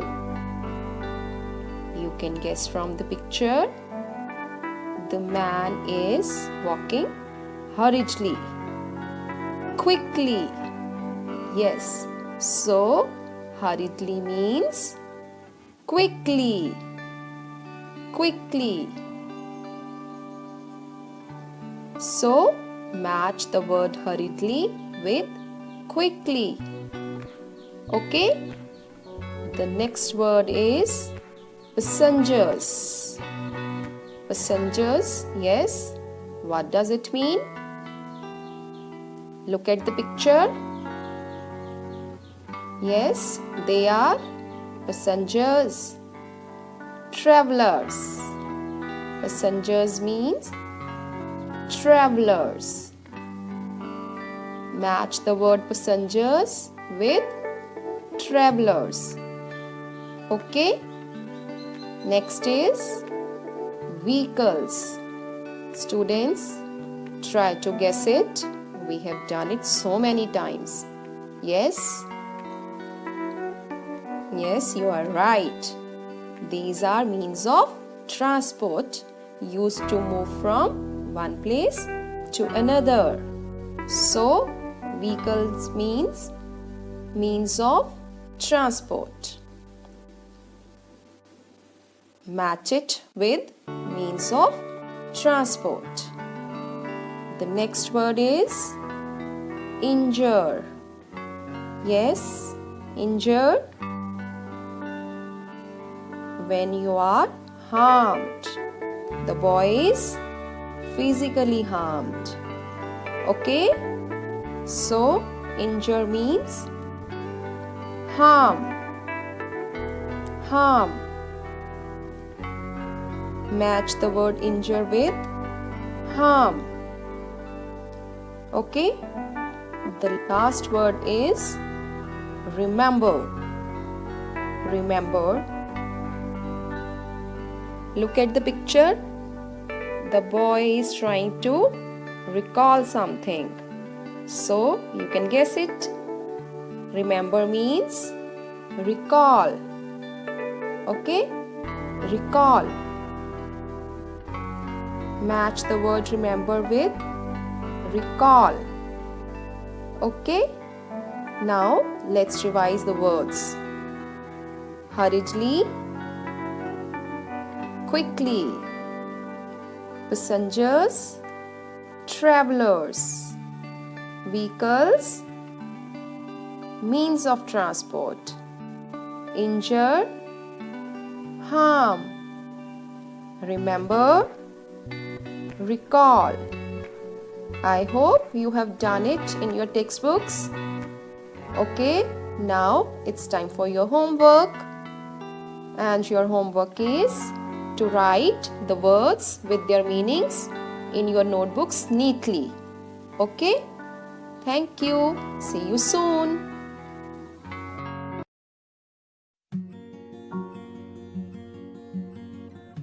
स्वर को हमने सीख लिया, व्यंजन हमने पढ़ लिया, अब आई मात्राओं की बारी, बच्चों तुम कर लो तैयारी। जी हाँ बच्चों, हिंदी भाषा की कक्षा में आप सबका स्वागत है। प्यारे बच्चों, हिंदी वर्णमाला से तो आप अच्छी तरह परिचित हो चुके हो। वर्णमाला के दो भाग हैं, स्वर और व्यंजन। प्रत्येक स्वर की एक मात्रा होती है। हिंदी भाषा में स्वर एक मात्रा के रूप में व्यंजन के साथ प्रयोग होते हैं, जिसका अभ्यास हम 12 खड़ी मात्रा चार्ट में भी कर चुके हैं। अतः हम कह सकते हैं कि व्यंजन के साथ लगने वाले स्वर के विशेष चिन्ह ही मात्रा कहलाते हैं। बच्चों, आज हम आ की मात्रा के चिन्ह और ध्वनि के बारे में पढ़ेंगे। आ, जिसे आप बड़े आ के नाम से भी जानते हो, का उच्चारण है आ।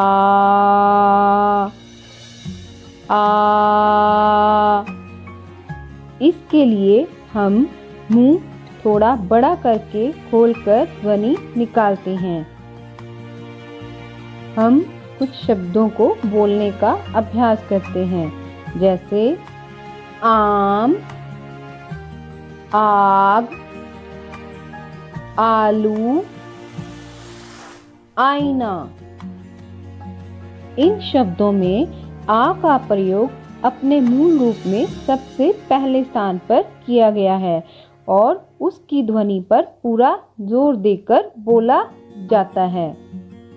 परंतु जब आ की ध्वनि किसी वर्ण के बाद आती है तो हम आ की मात्रा के चिन्ह का प्रयोग करते हैं।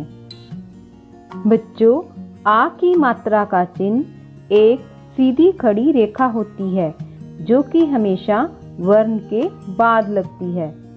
जैसे क के साथ आ की मात्रा का, ख के साथ आ की मात्रा खा, ग के साथ आ की मात्रा गा, घ के साथ आ की मात्रा घा। बच्चों, आ की मात्रा की ध्वनि और बनावट गुरमुखी लिपि की कन्ना मात्रा से काफी मिलती जुलती है, परंतु इसकी लंबाई वर्ण के बिल्कुल बराबर होती है, जबकि कन्ना मात्रा थोड़ी छोटी होती है। अतः लिखते समय विशेष ध्यान रखना आवश्यक है। अब हम कुछ व्यंजनों के साथ आ की मात्रा का अभ्यास करते हैं। न जमा आ बराबर ना। म जमा आ बराबर माँ। ल जमा आ बराबर ला। छ जमा आ बराबर छा। प जमा आ बराबर पा। य जमा आ बराबर या। र जमा आ बराबर रा। ग जमा आ बराबर गा। द जमा आ बराबर दा। श जमा आ बराबर शा। एक बार फिर से इनका अभ्यास करते हैं। ना, मा, ला, छा, पा, या, रा, गा, दा, शा। बच्चों, इसी प्रकार बाकी के व्यंजनों के साथ भी आ की मात्रा लगाकर अभ्यास किया जा सकता है। आशा है कि आप सब आ की मात्रा के चिन्ह और ध्वनि को अच्छी तरह समझ गए होंगे। गृह कार्य में अपनी हिंदी के पाठ्य पुस्तक की पृष्ठ संख्या 24 पर इसका अभ्यास करें। धन्यवाद। जमात पंजवीं, विशा पंजाबी, पाठ 8वां, चिड़िया कर, शब्दां दे अर्थ, पन्ना नंबर 51। आओ प्यारे बच्चों, अज आपां ਹੇਠ ਲਿਖੇ ਸ਼ਬਦਾਂ ਦੇ ਅਰਥ ਕਰਦੇ ਹਾਂ। ਪਹਿਲਾ ਸ਼ਬਦ ਛੱਤ ਬੀੜ। ਪਿਆਰੇ ਬੱਚਿਓ, ਛੱਤ ਬੀੜ ਦੋ ਸ਼ਬਦਾਂ ਨੂੰ ਮਿਲ ਕੇ ਬਣਿਆ ਹੈ, ਛੱਤ ਅਤੇ ਬੀੜ। ਛੱਤ ਇੱਕ ਪਿੰਡ ਦਾ ਨਾਂ ਹੈ, ਬੀੜ ਇੱਕ ਜੰਗਲ। ਤਾਂ ਛੱਤ ਬੀੜ ਦੋਨਾਂ ਸ਼ਬਦਾਂ ਨੂੰ ਮਿਲ ਕੇ ਬਣ ਗਿਆ ਛੱਤ ਬੀੜ। ਹੁਣ ਛੱਤ ਬੀੜ ਇੱਕ ਚਿੜੀਆ ਘਰ ਦਾ ਨਾਮ ਹੈ। ਆਓ ਬੱਚਿਓ ਉਸ ਤੋਂ ਅਗਲਾ ਸ਼ਬਦ ਕਰਦੇ ਹਾਂ ਆਨੰਦ। ਜੰਗਲਾਂ ਦੇ ਜੀਵ ਕਿਵੇਂ ਮਾਣਦੇ ਆਨੰਦ। ਬੱਚਿਓ, ਆਨੰਦ ਤੋਂ ਭਾਵ ਖੁਸ਼ੀ। ਤਾਂ ਜੰਗਲਾਂ ਦੇ ਜੀਵ ਜੰਗਲਾਂ ਦੇ ਵਿੱਚ ਖੁਸ਼ੀ ਮਨਾਉਂਦੇ ਹਨ। ਆਨੰਦ ਤੋਂ ਭਾਵ ਖੁਸ਼ੀ। ਆਓ ਬੱਚਿਓ ਅਗਲਾ ਸ਼ਬਦ ਕਰਦੇ ਹਾਂ। ਅਗਲਾ ਸ਼ਬਦ ਹੈ ਡਾਰ। ਡਾਰ ਤੋਂ ਭਾਵ ਇਕੱਠ ਵਿੱਚ ਉੱਡਦੇ ਪੰਛੀ। ਇਸ ਨੂੰ ਆਪਾਂ ਇਸ ਤਰ੍ਹਾਂ ਲਿਖਾਂਗੇ, ਇਕੱਠੇ ਹੋ ਕੇ ਕਤਾਰ ਵਿੱਚ ਉੱਡਦੇ ਪੰਛੀ। ਇਸ ਤਰ੍ਹਾਂ। ਤਾਂ ਆਓ ਬੱਚਿਓ ਉਸ ਤੋਂ ਅਗਲਾ ਸ਼ਬਦ ਆਪਾਂ ਕਰਦੇ ਹਾਂ। ਅਗਲਾ ਸ਼ਬਦ ਹੈ ਕਥਾ। ਪਿਆਰੇ ਬੱਚਿਓ, ਤੁਹਾਡੇ ਦਾਦੀ ਜੀ ਰਾਤ ਨੂੰ ਤੁਹਾਨੂੰ ਕਿਸੇ ਰਾਜੇ ਦੀ, ਰਾਜੇ ਰਾਣੀ ਦੀ, ਕਿਸੇ ਪਰੀ ਦੀ ਕੋਈ ਕਥਾ ਸੁਣਾਉਂਦੇ ਹਨ। ਕਥਾ ਤੋਂ ਭਾਵ ਕਹਾਣੀ। ਤਾਂ ਆਓ ਬੱਚਿਓ ਇਸ ਤੋਂ ਬਾਅਦ ਆਪਾਂ ਅਗਲਾ ਸ਼ਬਦ ਕਰਦੇ ਹਾਂ ਗੁਟਕਦੇ। ਗੁਟਕਦੇ ਕਬੂਤਰ ਕਿਵੇਂ ਘੇਰੇ ਕੱਢਦੇ। ਭਾਵ ਗੁਟਕਦੇ ਤੋਂ ਭਾਵ ਕਬੂਤਰਾਂ ਦਾ ਬੋਲਣਾ, ਗੁਟਰਗੂ ਕਰਨਾ, ਕਬੂਤਰਾਂ ਦੀ ਆਵਾਜ਼, ਕਬੂਤਰਾਂ ਦਾ ਗੁਟਰਗੂ ਬੋਲਣਾ। ਆਓ ਬੱਚਿਓ ਅਗਲਾ ਸ਼ਬਦ ਕਰਦੇ ਹਾਂ ਰੱਖਾਂ। ਰੱਖਾਂ ਵਿੱਚ ਸ਼ੇਰ, ਬਾਂਦਰ ਪਿੰਜਰੇ 'ਚ ਬੰਦ। ਜੰਗਲੀ ਜਾਨਵਰ ਤੇ ਪੰਛੀਆਂ ਨੂੰ ਰੱਖਣ ਲਈ ਇੱਕ ਛੋਟਾ ਜਿਹਾ ਜੰਗਲ। ਰੱਖਾਂ ਤੋਂ ਭਾਵ ਜੰਗਲੀ ਜਾਨਵਰਾਂ ਤੇ ਪੰਛੀਆਂ ਨੂੰ ਰੱਖਣ ਲਈ ਇੱਕ ਛੋਟਾ ਜਿਹਾ ਜੰਗਲ। ਤਾਂ ਆਓ ਬੱਚਿਓ ਇਸ ਤੋਂ ਬਾਅਦ ਅਗਲਾ ਸ਼ਬਦ ਕਰਦੇ ਹਾਂ ਬਨਮਾਨਸ। ਬਨਮਾਨਸ ਵੇਖੋ ਸਾਡੇ ਵਾਂਗ ਚੱਲਦਾ। ਪਿਆਰੇ ਬੱਚਿਓ, ਬਨਮਾਨਸ ਇੱਕ ਅਜਿਹਾ ਜੰਗਲੀ ਜੀਵ ਹੈ ਜੋ ਮਨੁੱਖ ਵਾਂਗ ਦਿਸਦਾ ਹੈ। ਭਾਵ ਮਨੁੱਖ ਵਰਗਾ ਜੰਗਲੀ ਜੀਵ। ਆਓ ਬੱਚਿਓ ਇਸ ਤੋਂ ਬਾਅਦ ਅਗਲਾ ਸ਼ਬਦ ਕਰਦੇ ਹਾਂ। ਅਗਲਾ ਸ਼ਬਦ ਹੈ ਚੁੰਗੀਆਂ। ਹਿਰਨਾਂ ਦੀ ਡਾਰ ਭਰੇ ਚੁੰਗੀਆਂ ਪਈ। ਭਾਵ ਹਿਰਨਾਂ ਦਾ ਉੱਚੀਆਂ ਉੱਚੀਆਂ ਛਾਲਾਂ ਮਾਰ ਕੇ ਦੌੜਨਾ ਚੁੰਗੀਆਂ ਭਰਨਾ ਕਹਾਉਂਦਾ ਹੈ। ਹਿਰਨਾਂ ਦਾ ਉੱਚੀਆਂ ਉੱਚੀਆਂ ਛਾਲਾਂ ਮਾਰ ਕੇ ਦੌੜਨਾ। ਆਓ ਬੱਚਿਓ ਇਸ ਤੋਂ ਅਗਲਾ ਸ਼ਬਦ ਕਰਦੇ ਹਾਂ ਛੰਭ। ਨਿੱਕੇ ਜਿਹੇ ਛੰਭ ਵਿੱਚ ਹੰਸ ਤਰਦੇ। ਬੱਚਿਓ ਛੰਭ ਤੋਂ ਭਾਵ ਇੱਕ ਛੋਟਾ ਜਿਹਾ ਤਲਾਅ ਹੈ ਜਿੱਥੇ ਪੰਛੀ ਤੈਰਦੇ ਹਨ। ਆਓ ਬੱਚਿਓ ਹੁਣ ਤੁਸੀਂ ਘਰ ਦਾ ਕੰਮ ਲਿਖ ਲਵੋ। ਹੇਠ ਲਿਖੇ ਸ਼ਬਦਾਂ ਦੇ ਅਰਥ ਲਿਖੋ। ਪਹਿਲਾ ਸ਼ਬਦ ਲਿਖੋ ਛੱਤਬੀੜ। ਉਸ ਤੋਂ ਅਗਲਾ ਸ਼ਬਦ ਲਿਖੋ ਆਨੰਦ। ਉਸ ਤੋਂ ਅਗਲਾ ਸ਼ਬਦ ਲਿਖੋ ਡਾਰ। ਉਸ ਤੋਂ ਅਗਲਾ ਸ਼ਬਦ ਲਿਖੋ ਕਥਾ। ਉਸ ਤੋਂ ਅਗਲਾ ਸ਼ਬਦ ਲਿਖੋ ਗੁਟਕਦੇ। ਅਗਲਾ ਸ਼ਬਦ ਲਿਖੋ ਨੰਬਰ 6 ਰੱਖਾਂ। ਉਸ ਤੋਂ ਬਾਅਦ 7 ਨੰਬਰ 'ਤੇ ਲਿਖੋ ਬਨਮਾਨਸ। ਅਗਲਾ ਸ਼ਬਦ ਲਿਖੋ ਚੁੰਗੀਆਂ। ਉਸ ਤੋਂ ਅਗਲਾ ਸ਼ਬਦ ਲਿਖੋ ਛੰਭ। ਇਨ੍ਹਾਂ ਸਾਰੇ ਸ਼ਬਦਾਂ ਦੇ ਅਰਥ ਤੁਸੀਂ ਆਪਣੀ ਕਾਪੀ ਦੇ ਉੱਤੇ ਸੋਹਣੇ ਸੋਹਣੇ ਕਰਕੇ ਲਿਖਣੇ ਹਨ। ਸਤਿ ਸ਼੍ਰੀ ਅਕਾਲ ਪਿਆਰੇ ਬੱਚਿਓ। ਅੱਜ ਆਪਾਂ ਅਭਿਆਸ 2.9 ਦਾ ਪਹਿਲਾ ਸਵਾਲ ਅਨੁਮਾਨਿਤ ਮੁੱਲ ਪਤਾ ਕਰੋ ਇਸ ਦੇ ਸਵਾਲਾਂ ਨੂੰ ਹੱਲ ਕਰਨਾ ਸਿੱਖਾਂਗੇ। ਪਿਆਰੇ ਬੱਚਿਓ, ਸੰਖਿਆਵਾਂ ਦਾ ਅਨੁਮਾਨਿਤ ਮੁੱਲ ਪਤਾ ਕਰਨ ਲਈ ਅਸੀਂ ਸਭ ਤੋਂ ਪਹਿਲਾਂ ਅਨੁਮਾਨ ਲਗਾਵਾਂਗੇ। ਬੱਚਿਓ, ਸੰਖਿਆ ਦਾ ਅਨੁਮਾਨ ਸੰਖਿਆ ਨੂੰ ਧਿਆਨ ਵਿੱਚ ਰੱਖ ਕੇ ਲਗਾਇਆ ਜਾਂਦਾ ਹੈ। ਸਾਡੇ ਕੋਲ 3 ਅੰਕੀ ਸੰਖਿਆ ਹੈ। 3 ਅੰਕੀ ਸੰਖਿਆ ਦਾ ਅਨੁਮਾਨ ਲਗਾਉਣ ਲਈ ਅਸੀਂ ਸੈਂਕੜੇ ਵਿੱਚ ਨਿਕਟੀਕਰਨ ਕਰਾਂਗੇ। ਬੱਚਿਓ, ਤੁਹਾਨੂੰ ਯਾਦ ਹੋਣਾ ਹੈ ਕਿ ਜਦੋਂ ਅਸੀਂ ਨੇੜਲੇ ਸੈਂਕੜੇ ਵਿੱਚ ਨਿਕਟੀਕਰਨ ਕਰਦੇ ਹਾਂ ਤਾਂ ਅਸੀਂ ਦਹਾਈ ਸਥਾਨ ਦੇ ਅੰਕ ਨੂੰ ਦੇਖਦੇ ਹਾਂ। ਜੇਕਰ ਦਹਾਈ ਸਥਾਨ ਦੇ ਅੰਕ ਤੇ 4, 3, 2, 1 ਆਉਂਦਾ ਹੈ ਤਾਂ ਸੈਂਕੜੇ ਸਥਾਨ ਦੇ ਅੰਕ 'ਚ ਕੋਈ ਬਦਲਾਵ ਨਹੀਂ ਹੁੰਦਾ ਅਤੇ ਜੇਕਰ ਦਹਾਈ ਸਥਾਨ ਦੇ ਅੰਕ ਤੇ 5, 6, 7, 8, 9 ਆਉਂਦਾ ਹੈ ਤਾਂ ਸੈਂਕੜੇ ਸਥਾਨ ਦੇ ਅੰਕ ਵਿੱਚ 1 ਵੱਧ ਜਾਏਗਾ।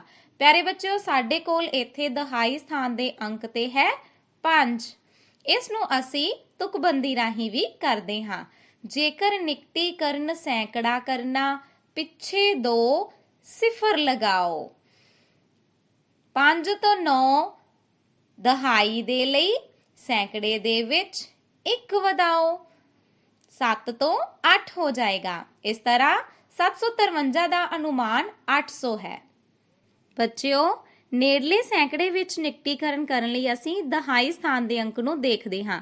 ਜੇਕਰ ਦਹਾਈ ਸਥਾਨ ਦੇ ਅੰਕ ਤੇ 4, 3, 2, 1 ਆਉਂਦਾ ਹੈ ਤਾਂ ਸੈਂਕੜੇ ਸਥਾਨ ਦੇ ਅੰਕ 'ਚ ਕੋਈ ਬਦਲਾਵ ਨਹੀਂ ਹੁੰਦਾ ਅਤੇ ਜੇਕਰ 5, 6, 7, 8, 9 ਆਉਂਦਾ ਹੈ ਤਾਂ ਸੈਂਕੜੇ ਸਥਾਨ ਦੇ ਅੰਕ ਵਿੱਚ 1 ਵੱਧ ਜਾਏਗਾ। ਬੱਚਿਓ, ਸਾਡੇ ਕੋਲ ਦਹਾਈ ਸਥਾਨ ਦੇ ਅੰਕ ਤੇ ਹੈ 2। ਇਸ ਨੂੰ ਅਸੀਂ ਤੁਕਬੰਦੀ ਨਾਲ ਵੀ ਕਰਦੇ ਹਾਂ। ਜੇਕਰ ਨਿਕਟੀਕਰਨ ਸੈਂਕੜਾ ਕਰਨਾ, ਪਿੱਛੇ 2 ਸਿਫਰ ਲਗਾਓ, ਭਾਵ ਇਕਾਈ ਦੇ ਸਥਾਨ ਤੇ ਦਹਾਈ ਦੇ ਸਥਾਨ ਤੇ 0।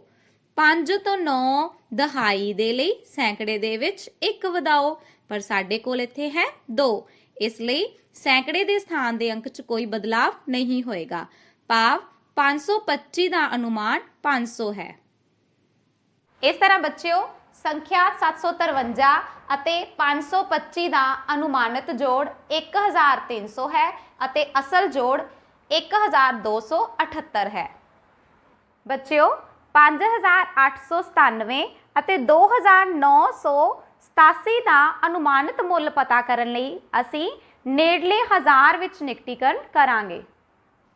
ਬੱਚਿਓ, ਨੇੜਲੇ ਹਜ਼ਾਰ ਵਿੱਚ ਨਿਕਟੀਕਰਨ ਕਰਨ ਲਈ ਅਸੀਂ ਸੈਂਕੜੇ ਦੇ ਸਥਾਨ ਨੂੰ ਦੇਖਦੇ ਹਾਂ।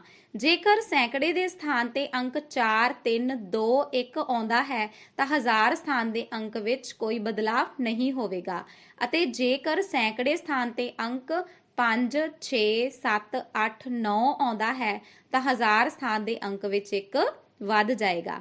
ਪਿਆਰੇ ਬੱਚਿਓ, ਸਾਡੇ ਕੋਲ ਸੈਂਕੜੇ ਸਥਾਨ ਤੇ ਅੰਕ ਹੈ 8। ਇਸ ਨੂੰ ਅਸੀਂ ਤੁਕਬੰਦੀ ਰਾਹੀਂ ਵੀ ਕਰਦੇ ਹਾਂ।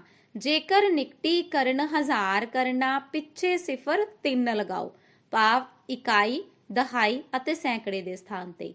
ਜੇਕਰ ਨਿਕਟੀਕਰਨ ਹਜ਼ਾਰ ਕਰਨਾ, ਪਿੱਛੇ ਸਿਫਰ 3 ਲਗਾਓ, 5 ਤੋਂ 9 ਸੈਂਕੜੇ ਦੇ ਲਈ ਹਜ਼ਾਰ ਦੇ ਵਿੱਚ 1 ਵਧਾਓ। ਹੁਣ ਸਾਡੇ ਕੋਲ 8 ਹੈ, ਇਸ ਦੇ ਲਈ ਹਜ਼ਾਰ ਸਥਾਨ ਦੇ ਅੰਕ ਵਿੱਚ 1 ਵੱਧ ਜਾਏਗਾ, ਭਾਵ 5 ਤੋਂ ਹੋ ਜਾਏਗਾ 6। ਇਸ ਤਰ੍ਹਾਂ 5897 ਦਾ ਅਨੁਮਾਨ 6000 ਹੈ। ਬੱਚਿਓ, ਨੇੜਲੇ ਹਜ਼ਾਰ ਵਿੱਚ ਨਿਕਟੀਕਰਨ ਕਰਨ ਲਈ ਅਸੀਂ ਕਿਸ ਸਥਾਨ ਨੂੰ ਦੇਖਦੇ ਹਾਂ? ਹਾਂਜੀ, ਸੈਂਕੜੇ ਦੇ ਸਥਾਨ ਨੂੰ। ਜੇਕਰ ਸੈਂਕੜੇ ਦੇ ਸਥਾਨ ਤੇ ਅੰਕ 4, 3, 2, 1 ਆਉਂਦਾ ਹੈ ਤਾਂ ਹਜ਼ਾਰ ਸਥਾਨ ਦੇ ਅੰਕ 'ਚ ਕੋਈ ਬਦਲਾਵ ਨਹੀਂ ਹੁੰਦਾ ਅਤੇ ਜੇਕਰ ਸੈਂਕੜੇ ਦੇ ਸਥਾਨ ਤੇ ਅੰਕ 5, 6, 7, 8, 9 ਆਉਂਦਾ ਹੈ ਤਾਂ ਹਜ਼ਾਰ ਸਥਾਨ ਦੇ ਅੰਕ ਵਿੱਚ 1 ਵੱਧ ਜਾਏਗਾ। ਬੱਚਿਓ, ਸਾਡੇ ਕੋਲ ਸੈਂਕੜੇ ਸਥਾਨ ਤੇ ਅੰਕ ਹੈ 9। ਇਸ ਨੂੰ ਅਸੀਂ ਤੁਕਬੰਦੀ ਰਾਹੀਂ ਕਰਦੇ ਹਾਂ। ਜੇਕਰ ਨਿਕਟੀਕਰਨ ਹਜ਼ਾਰ ਕਰਨਾ, ਪਿੱਛੇ ਸਿਫਰ 3 ਲਗਾਓ, ਭਾਵ ਇਕਾਈ, ਦਹਾਈ ਅਤੇ ਸੈਂਕੜੇ ਦੇ ਸਥਾਨ ਤੇ 0 ਆਵੇਗਾ। ਜੇਕਰ ਨਿਕਟੀਕਰਨ ਹਜ਼ਾਰ ਕਰਨਾ, ਪਿੱਛੇ ਸਿਫਰ 3 ਲਗਾਓ, 5 ਤੋਂ 9 ਸੈਂਕੜੇ ਦੇ ਲਈ ਹਜ਼ਾਰ ਦੇ ਵਿੱਚ 1 ਵਧਾਓ। ਸਾਡੇ ਕੋਲ ਦੇਖੋ ਸੈਂਕੜੇ ਦੇ ਸਥਾਨ ਤੇ 9 ਹੈ, ਇਸ ਲਈ ਹਜ਼ਾਰ ਸਥਾਨ ਦੇ ਅੰਕ ਵਿੱਚ 1 ਵੱਧ ਜਾਏਗਾ, ਭਾਵ 2 ਤੋਂ ਹੋ ਜਾਏਗਾ ਹਾਂਜੀ 3। ਇਸ ਤਰ੍ਹਾਂ ਬੱਚਿਓ, 2987 ਦਾ ਅਨੁਮਾਨ 3000 ਹੈ। ਬੱਚਿਓ, ਇਸ ਤਰ੍ਹਾਂ 5897 ਅਤੇ 2987 ਦਾ ਅਨੁਮਾਨਿਤ ਅੰਤਰ 3000 ਹੈ ਅਤੇ ਅਸਲ ਅੰਤਰ 2910 ਹੈ। ਪਿਆਰੇ ਬੱਚਿਓ, ਅੱਜ ਆਪਾਂ ਅਭਿਆਸ 2.9 ਵਿੱਚੋਂ ਜੋੜ ਅਤੇ ਘਟਾਓ ਕਰਦੇ ਹੋਏ ਅਨੁਮਾਨਿਤ ਮੁੱਲ ਪਤਾ ਕਰਨਾ ਸਿੱਖਿਆ ਹੈ। ਘਰ ਦੇ ਕੰਮ ਦੇ ਵਿੱਚ ਤੁਸੀਂ ਇਸ ਦੇ ਸਾਰੇ ਭਾਗਾਂ ਨੂੰ ਹੱਲ ਕਰਦੇ ਸਮੇਂ ਸਭ ਤੋਂ ਪਹਿਲਾਂ ਸੰਖਿਆਵਾਂ ਦਾ ਅਨੁਮਾਨ ਲਗਾਉਣਾ ਹੈ ਅਤੇ ਦਿੱਤੇ ਹੋਏ ਚਿੰਨ੍ਹ ਅਨੁਸਾਰ ਜੋੜ, ਘਟਾਓ, ਗੁਣਾ ਜਾਂ ਭਾਗ ਕਰਦੇ ਹੋਏ ਇਹਨਾਂ ਨੂੰ ਕਾਪੀਆਂ ਤੇ ਹੱਲ ਕਰਨਾ ਹੈ। ਧੰਨਵਾਦ।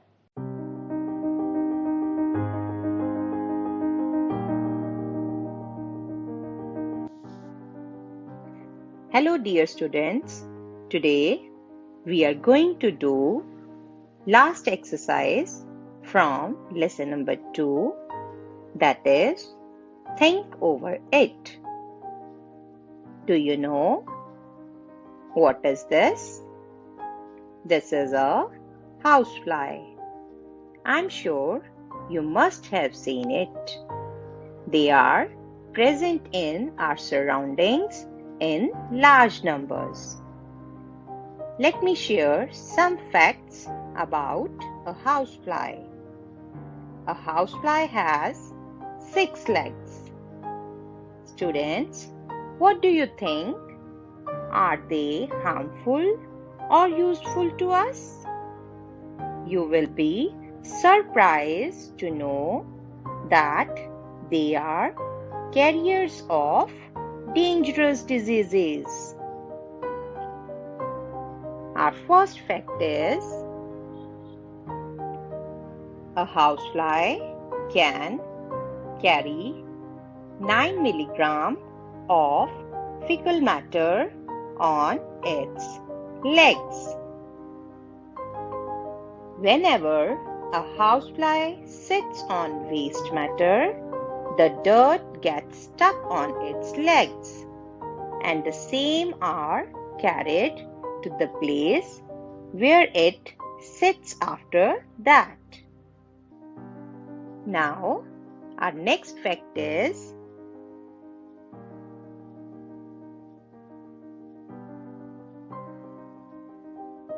a single person from a village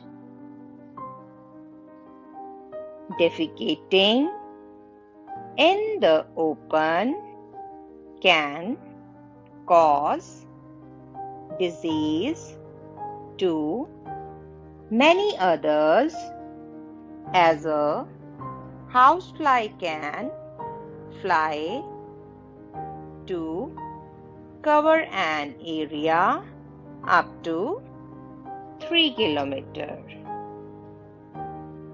Now, you can well imagine that if a person defecates in the open and a fly sits on the same, how dangerous can that be?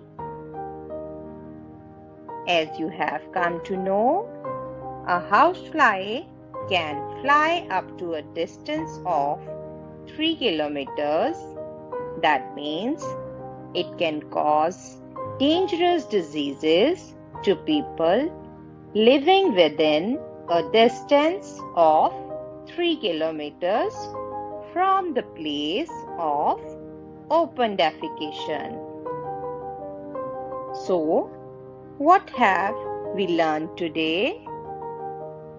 We should all try to make the people aware about the proper use of toilets and keeping their surroundings clean. And always cover your food. This is the only way we can stop houseflies for spreading infection. That's all for today. Now it's time for homework. And your homework is try to learn these facts and write them in your notebook. Thank you. नमस्कार प्यारे बच्चों, आज मैं आपको ईमानदारी के बारे में कहानी करवाने जा रही हूँ। आपको पता है ईमानदारी क्या होती है? बच्चों, ईमानदारी होती है किसी भी कार्य को सच्चाई के साथ करना, झूठ का सहारा नहीं लेना। तो आज हम करते हैं एक ऐसे बालक की कहानी जिसने ईमानदारी सीखी, और आशा करती हूँ कि बच्चों आप भी उस बालक की तरह ईमानदार बनोगे। तो चलो आओ कहानी शुरू करते हैं। कृष्णपुर गांव की पाठशाला में गुरुजी गणित की कापियां जांच रहे थे। आज बहुत कम बच्चों ने गृह कार्य किया था। शायद सवाल कुछ कठिन थे, लेकिन ताज्जुब की बात थी कि गोपाल ने सारे सवाल ठीक किए थे। गुरुजी गोपाल का गृह कार्य देखकर प्रसन्न हो गए। उन्होंने गोपाल की पीठ थपथपाते हुए कहा, देखो बच्चों, गोपाल ने कितनी खूबसूरती से सारे सवाल हल किए हैं। उसने इसके लिए पूरी मेहनत की है। आपको गोपाल से सीखना चाहिए। यह सुनकर गोपाल अचानक फूट पड़ा। गोपाल को इस तरह रोते देख सभी बच्चे हैरान रह गए। गुरुजी भी एकटक उसे देख रहे थे। क्या हुआ गोपाल, तुम रोने क्यों लगे? मास्टर जी, आपने मेरी इतनी तारीफ की, लेकिन मैं वास्तव में इसके लायक नहीं। क्यों गोपाल, तुम्हें ऐसा क्यों लगता है? मास्टर जी, मैंने ये सारे सवाल अपने आप नहीं किए। इनमें से कुछ सवाल मैंने अपने मित्र की कॉपी से उतारे हैं, इसलिए मैं तारीफ का नहीं, दंड का भागी हूँ। नहीं गोपाल, बेशक तुमने सवाल देखकर किए हैं, पर तुम्हारी सच्चाई और ईमानदारी प्रशंसा करने योग्य है। तुम सच्चे और ईमानदार ही नहीं, अपितु साहसी भी हो। धन्यवाद मास्टर जी। सभी विद्यार्थी कभी गोपाल की ओर और कभी गुरुजी को देख रहे थे। आओ बच्चों, अब हम पाठ पढ़ते हैं। पाठ 6, ईमानदार बालक। कृष्णपुर गांव की पाठशाला में गुरुजी गणित की कापियां जांच रहे थे। आज बहुत कम बच्चों ने गृह कार्य किया था। शायद सवाल कुछ कठिन थे, लेकिन ताज्जुब की बात थी कि गोपाल के सारे सवाल ठीक थे। गुरुजी गोपाल का गृह कार्य देखकर प्रसन्न हो गए। उन्होंने गोपाल की पीठ थपथपाते हुए कहा, देखो बच्चों, गोपाल ने कितनी खूबसूरती से सारे सवाल हल किए हैं। उसने इसके लिए पूरी मेहनत की है। आपको गोपाल से सीखना चाहिए। यह सुनकर गोपाल अचानक फूट पड़ा। गोपाल को इस तरह रोते देख सभी बच्चे हैरान रह गए। गुरुजी भी एकटक उसे देख रहे थे। उन्होंने उससे रोने का कारण पूछा, लेकिन गोपाल सुबक रहा था।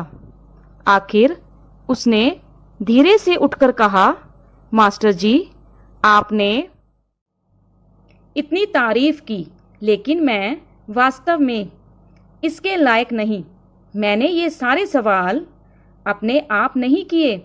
इसमें से कुछ सवाल मैंने अपने मित्र की कॉपी से उतारे हैं, इसलिए मैं तारीफ का नहीं, दंड का भागी हूँ।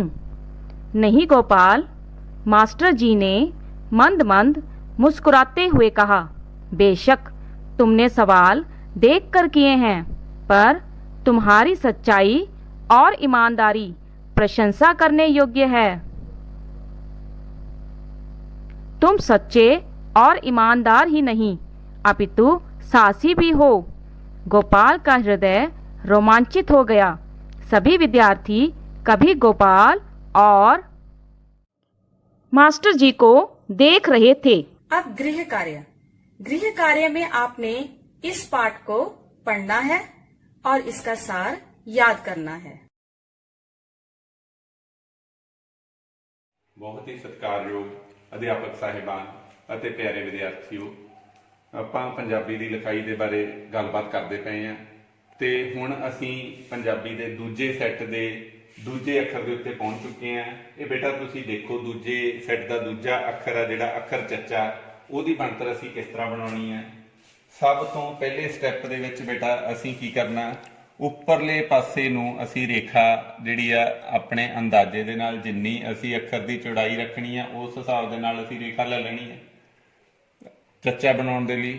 ਉਹਦੇ ਤੋਂ ਬਾਅਦ ਚ ਸੱਜੇ ਪਾਸੇ ਥੋੜੀ ਜੀ ਰੇਖਾ ਛੱਡਦੇ ਹੋਏ ਖੱਬੇ ਅੰਦਰਲੇ ਪਾਸੇ ਤੋਂ ਅਸੀਂ 90 ਡਿਗਰੀ ਦੇ ਉੱਤੇ ਥੱਲੇ ਆ ਜਾਣਾ ਬੇਟਾ। ਅੱਧ ਤੱਕ ਪਹੁੰਚ ਕੇ ਬੇਟਾ ਇੱਥੇ ਅਸੀਂ ਠਹਿਰਾਓ ਕਰਨਾ ਹੈ। ਠਹਿਰਾਓ ਕਰਕੇ ਇੱਥੋਂ ਫੇਰ ਉਸੇ ਤਰ੍ਹਾਂ ਬੱਚੇ ਦੱਦੇ ਵਾਲਾ ਸਟੈਪ ਅਸੀਂ ਫੋਲੋ ਕਰਦੇ ਹੋਏ ਇਸ ਬਿੰਦੂ ਤੇ ਆ ਗਏ। ਜਿੰਨੀ ਅਸੀਂ ਅੱਖਰ ਦੀ ਚੌੜਾਈ ਰੱਖਣੀ ਆ, ਇੱਥੇ ਫੇਰ ਠਹਿਰਾਓ ਕਰਦੇ ਹੋਏ ਬੱਚੇ ਇੱਥੋਂ ਅਸੀਂ ਕੁੰਡੀ ਜੀ ਬਣਾਉਂਦੇ ਹੋਏ, ਅੱਖ ਨਹੀਂ ਇਸ ਬਿੰਦੂ ਤੇ ਬਣਾਉਣੀ, ਇੱਥੋਂ ਕੁੰਡੀ ਬਣਾਉਂਦੇ ਹੋਏ ਅਸੀਂ ਇੱਥੋਂ ਥੱਲੇ ਆ ਜਾਾਂਗੇ ਬੇਟਾ। ਉਸੇ ਤਰ੍ਹਾਂ ਹੀ ਇੱਥੋਂ ਤੱਕ ਬੇਟਾ ਇਹ ਸਟੈਪ ਦੱਦੇ ਵਾਲਾ ਹੀ ਫੋਲੋ ਕਰਦੇ ਪਏ ਆ ਔਰ ਇਸ ਬਿੰਦੂ ਤੋਂ ਅਸੀਂ ਉੱਪਰ ਨੂੰ ਚਲੇ ਜਾਵਾਂਗੇ, ਇਹਦੇ ਨਾਲ ਟੱਚ ਕਰ ਦੇਵਾਂਗੇ। ਇਹ ਬਣ ਗਿਆ ਸਾਡੇ ਕੋਲੇ ਬੱਚੇ ਅੱਖਰ ਚੱਚਾ। ਫਿਰ ਦੇਖੋ ਚੱਚਾ ਅੱਖਰ ਦੀ ਬਣਤਰ ਬੇਟਾ, ਅਸੀਂ ਪਹਿਲਾ ਸਟੈਪ ਦੇ ਵਿੱਚ ਕੀ ਕਰਨਾ, ਆਹ ਰੇਖਾ ਲੈ ਲਈ ਇਸ ਤਰ੍ਹਾਂ। ਉਹਦੇ ਤੋਂ ਬਾਅਦ ਚ ਇੱਥੋਂ ਥੋੜਾ ਜਿਹਾ ਅੰਦਰਲੇ ਪਾਸੇ ਤੋਂ ਇੱਥੋਂ 90 ਡਿਗਰੀ ਤੇ ਥੱਲੇ ਆਏ, ਲਗਭਗ ਅੱਧ ਤੱਕ ਦੋਵਾਂ ਰੇਖਾਵਾਂ ਦੇ ਵਿੱਚ ਦੀ। ਇੱਥੋਂ ਫਿਰ ਉੱਪਰਲੀ ਰੇਖਾ ਦੇ ਪੈਰਲਲ ਚਲੇ ਗਏ। ਪੈਰਲਲ ਜਾਂਦੇ ਹੋਏ ਇੱਥੋਂ ਅਸੀਂ ਕੁੰਡੀ ਬਣਾ ਕੇ ਇਸ ਬਿੰਦੂ ਤੇ ਅੱਖ ਨਾ ਬਣਾਉਂਦੇ ਹੋਏ ਇੱਥੋਂ ਥੱਲੇ ਆਏ ਕਰਵ ਦੇ ਵਿੱਚ ਆ ਕੇ ਤੇ ਇੱਥੋਂ ਜਾ ਕੇ ਇਸ ਬਿੰਦੂ ਦੇ ਉੱਤੇ ਟੱਚ ਕਰਾਤਾ। ਸੋ ਇਹ ਬੇਟਾ ਹੈਗੀ ਆ ਅੱਖਰ ਚੱਚਾ ਦੀ ਬਣਤਰ। ਤੁਹਾਨੂੰ ਪਤਾ ਲੱਗ ਗਿਆ ਵੀ ਚੱਚਾ ਦੀ ਬਣਤਰ ਵੀ ਦੱਦਾ ਦੇ ਨਾਲ ਹੀ ਰਲਦੀ ਮਿਲਦੀ ਹੈ, ਕਿਉਂਕਿ ਇਹ ਇੱਕੋ ਸੈੱਟ ਦੇ ਵਿੱਚ ਅੱਖਰ ਹੈਗੇ ਆ। ਤੇ ਤੁਹਾਡਾ ਬੇਟਾ ਘਰ ਦਾ ਕੰਮ ਹੈ ਜਿਹੜਾ ਤੁਹਾਡੇ ਕੋਲੇ ਜਿਹੜੀ ਵਰਕਸ਼ੀਟ ਹੈਗੀ ਆ ਅੱਖਰ ਚੱਚਾ ਵਾਲੀ, ਉਹਦੇ ਉੱਤੇ ਪੈਨਸਲ ਦੇ ਨਾਲ ਅੱਜ ਤੁਸੀਂ ਅਭਿਆਸ ਕਰਨਾ ਸੋਹਣਾ ਸੋਹਣਾ। ਸੋ ਤੁਹਾਡਾ ਬਹੁਤ ਬਹੁਤ ਧੰਨਵਾਦ।